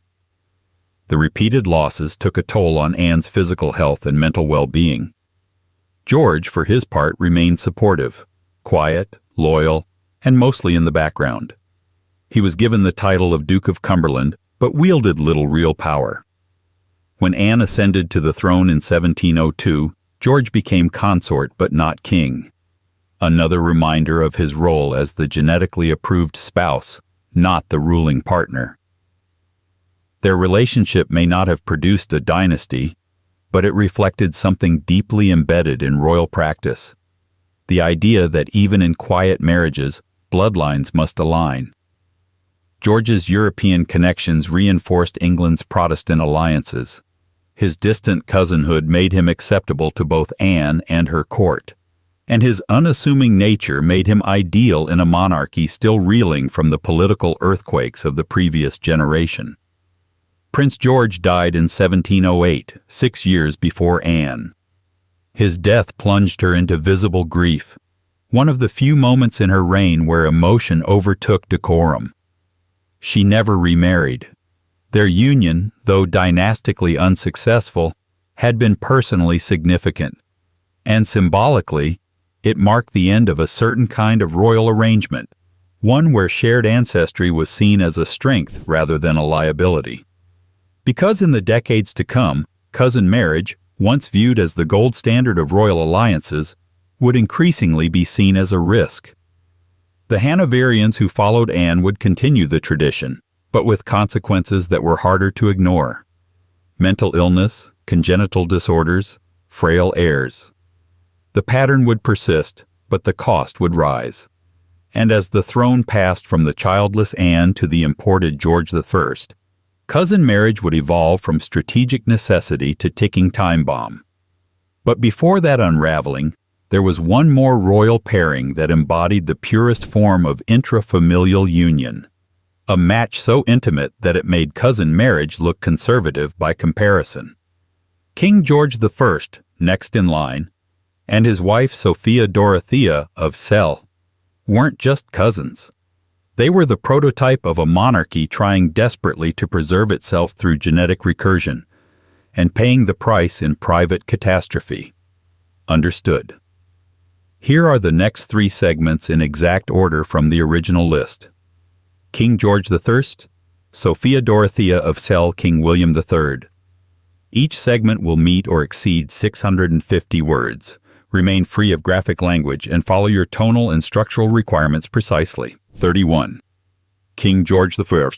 If the early British monarchs married their cousins to keep power concentrated, George I was imported to the throne because he was their cousin, and the last Protestant one standing. When Queen Anne died childless in 1714, the crown bypassed over 50 Catholic claimants to land on George Louis of Hanover, a German prince whose biggest asset wasn't charisma, politics, or popularity. It was blood. More specifically, his genealogical positioning as the great-grandson of James I. That was enough. He was Protestant, distantly royal, and reluctantly available. Perfect. But George III didn't arrive in England alone. He brought with him centuries of continental custom, including the firmly embedded tradition of marrying inside the family. In fact, George had already performed this royal rite of passage. Years before he ever wore the British crown, he had married his first cousin, Sophia Dorothea of Celle. That union, predictably, had not gone well. George was born in 1660 to Ernest Augustus, Elector of Brunswick-Lüneburg, and Sophia of the Palatinate, the granddaughter of James I. His claim to the British throne was legal but unloved.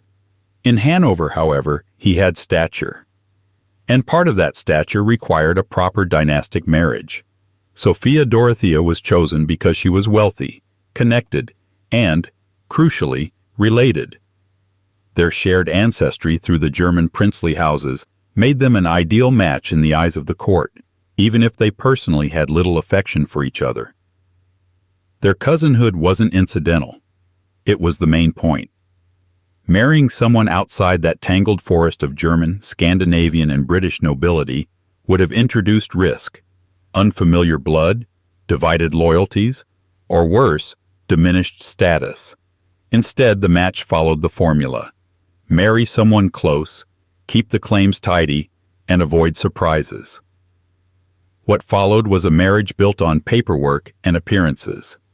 George and Sophia Dorothea had 2 children, George Augustus, the future George II, and Sophia Dorothea of Hanover, fulfilling their reproductive obligations early. But beyond that, the union curdled fast. George preferred his mistresses. Sophia Dorothea, deeply unhappy, eventually pursued her own private correspondence. In time, scandal erupted, but more on that in her segment. By the time George became King of Great Britain in 1714, he had already banished his wife to a remote castle back in Germany. The couple never reconciled. In fact, George never remarried, possibly because doing so might reopen the delicate matter of his wife's imprisonment. It was cleaner to pretend she never existed, an awkward footnote in a carefully choreographed family tree. Still, George's own rise to the throne was made possible by the very system that had turned his marriage into a dynastic obligation. His cousinhood to Queen Anne and James I wasn't just helpful, it was essential. Parliament's Act of Settlement in 1701 had declared that only Protestants descending from Sophia of Hanover, George's mother, could inherit the British throne. That narrowed the pool dramatically. George may have been 52nd in line by strict genealogical order, but he was first in line by design. He arrived in England speaking almost no English, accompanied by a retinue of German courtiers who baffled and annoyed the British elite. He ruled with a certain detachment, allowing ministers to govern while he remained focused on Hanover. To many of his subjects, he was a foreign king with foreign tastes and a foreign face. But what mattered wasn't his popularity. It was his blood. The same blood that had married a cousin. The same blood that had sired more cousin marriers. The same blood Parliament had prioritized above loyalty, nationality, or charm. And behind that crown, in a lonely fortress in Celle, was the woman who had helped solidify that line. A wife, a cousin, a queen in name only, Sophia Dorothea, who bore the crown's future and paid for it with her freedom. 32. Sophia, Dorothea of Celle. Sophia Dorothea's story is what happens when royal marriage stops being ceremonial and starts being carceral.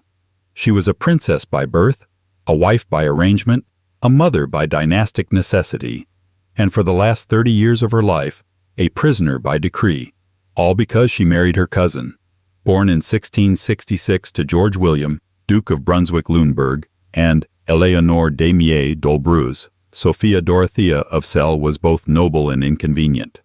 Her mother was of lesser birth, not quite royal enough for comfort, and that put a shadow over her status.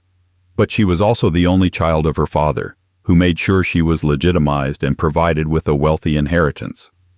That, combined with her descent from German princely lines, made her an attractive candidate for marriage.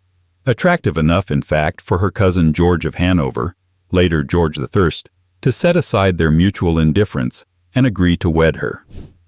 They were first cousins, their fathers being brothers. The marriage was arranged in 1682 with all the clinical precision of dynastic bookkeeping. George needed money. Sophia Dorothea had it. She needed status. He had that. And both needed to stay inside the family. The match was locked in. But from the start, their union was hollow. George reportedly found Sophia Dorothea frivolous. She found him boorish and unfaithful. He took up with a string of mistresses. She was left isolated. Their court was cold, literal in both climate and emotional tone. And over time, the resentment calcified. The couple had 2 children, George Augustus and Sophia Dorothea, thus satisfying the minimum dynastic requirements. But the marriage, emotionally speaking, was bankrupt. Sophia Dorothea sought companionship elsewhere, forming a close bond with Count Philip Christoph von Königsmarck, a Swedish nobleman. Whether their relationship was romantic or merely too affectionate for courtly comfort remains debated. What is not debated is what happened next. Königsmarck disappeared. Completely. Vanished in 1694 after visiting Sophia Dorothea at court. Rumors of his assassination, likely at the hands of her husband's allies, spread quickly. What followed was even more brutal. Sophia Dorothea was accused of adultery. A capital accusation for a woman, but one with a workaround. Instead of a public trial or execution, George simply had her confined. She was divorced and imprisoned in Aldenhouse, a small castle in rural Germany. She would remain there for the rest of her life, 32 years. No contact with her children, no return to court, no mention in official history. She was erased without being killed. All because she had deviated from her expected role: marry your cousin, produce an heir, and never ask for anything else. And yet, her legacy endured. Her son would become George II. Her daughter would marry into European royalty. And the blood she was confined to protect would continue marching across crowns and continents. In the end, Sophia Dorothea played her part exactly as designed, until she didn't. And for that, she became a cautionary tale. But cousin marriages didn't stop. Not even close. The next royal on the list didn't just marry a cousin. He married a first cousin who was also his political equal, religious counterpart, and ideological partner in a very British coup. 33. King William III. William III didn't just marry his cousin. He overthrew his father-in-law, co-ruled with his wife, and launched one of the most significant power shifts in British constitutional history, all while wearing the familiar name of Nassau and the even more familiar scent of inbreeding. If royalty was a game of thrones and genetics, William played both with cold precision. Born in The Hague in 1650, William was the son of William II of Orange and Mary, Princess Royal, daughter of King Charles I of England. That made him a Stuart on his mother's side, a Dutch prince on his father's, and a Stuart cousin to his eventual wife, Mary II. The marriage was arranged in 1677, and from a genealogical standpoint, it was a perfect match. William and Mary were first cousins. Their shared ancestry traced directly to Charles I, making their union as politically neat as it was genetically redundant. At the time of their marriage, Mary was just 15 and William was 27. Their match was engineered to tighten the alliance between Protestant England and the Dutch Republic in opposition to Catholic France. But it also served a deeper royal need: marry within the family. Again. What followed was less romantic than revolutionary. In 1688, William invaded England at the request of Protestant nobles who feared that Mary's father, King James II, was steering the country toward Catholic absolutism. This glorious revolution was practically bloodless but symbolically seismic. James II fled. William and Mary were invited to take the throne, not just as monarch and consort, but as co-rulers. Their joint reign was unusual in its symmetry. William held military and diplomatic clout. Mary held the birthright. Together, they became the Protestant standard-bearers of a constitutional monarchy, establishing parliamentary supremacy and replacing divine right with something far more administrative. And yes, they were first cousins the entire time. Their marriage produced no children. Mary died in 1694 of smallpox. William ruled alone until his death in 1702. With no heirs, the crown passed to Mary's sister Anne.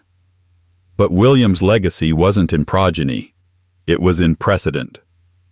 He proved that a cousin marriage could still stabilize a regime, secure a religion, and redesign a nation's political architecture. And though his bloodline didn't continue, his blueprint did. Marry within the family, preserve the line, accept no strangers. Which brings us to the next royal whose bloodline was a patchwork of cousins and alliances. A queen whose entire life was defined by whom she descended from, whom she married, and whom she tried, unsuccessfully, to outlive. Queen Victoria, again, from the top, from the core.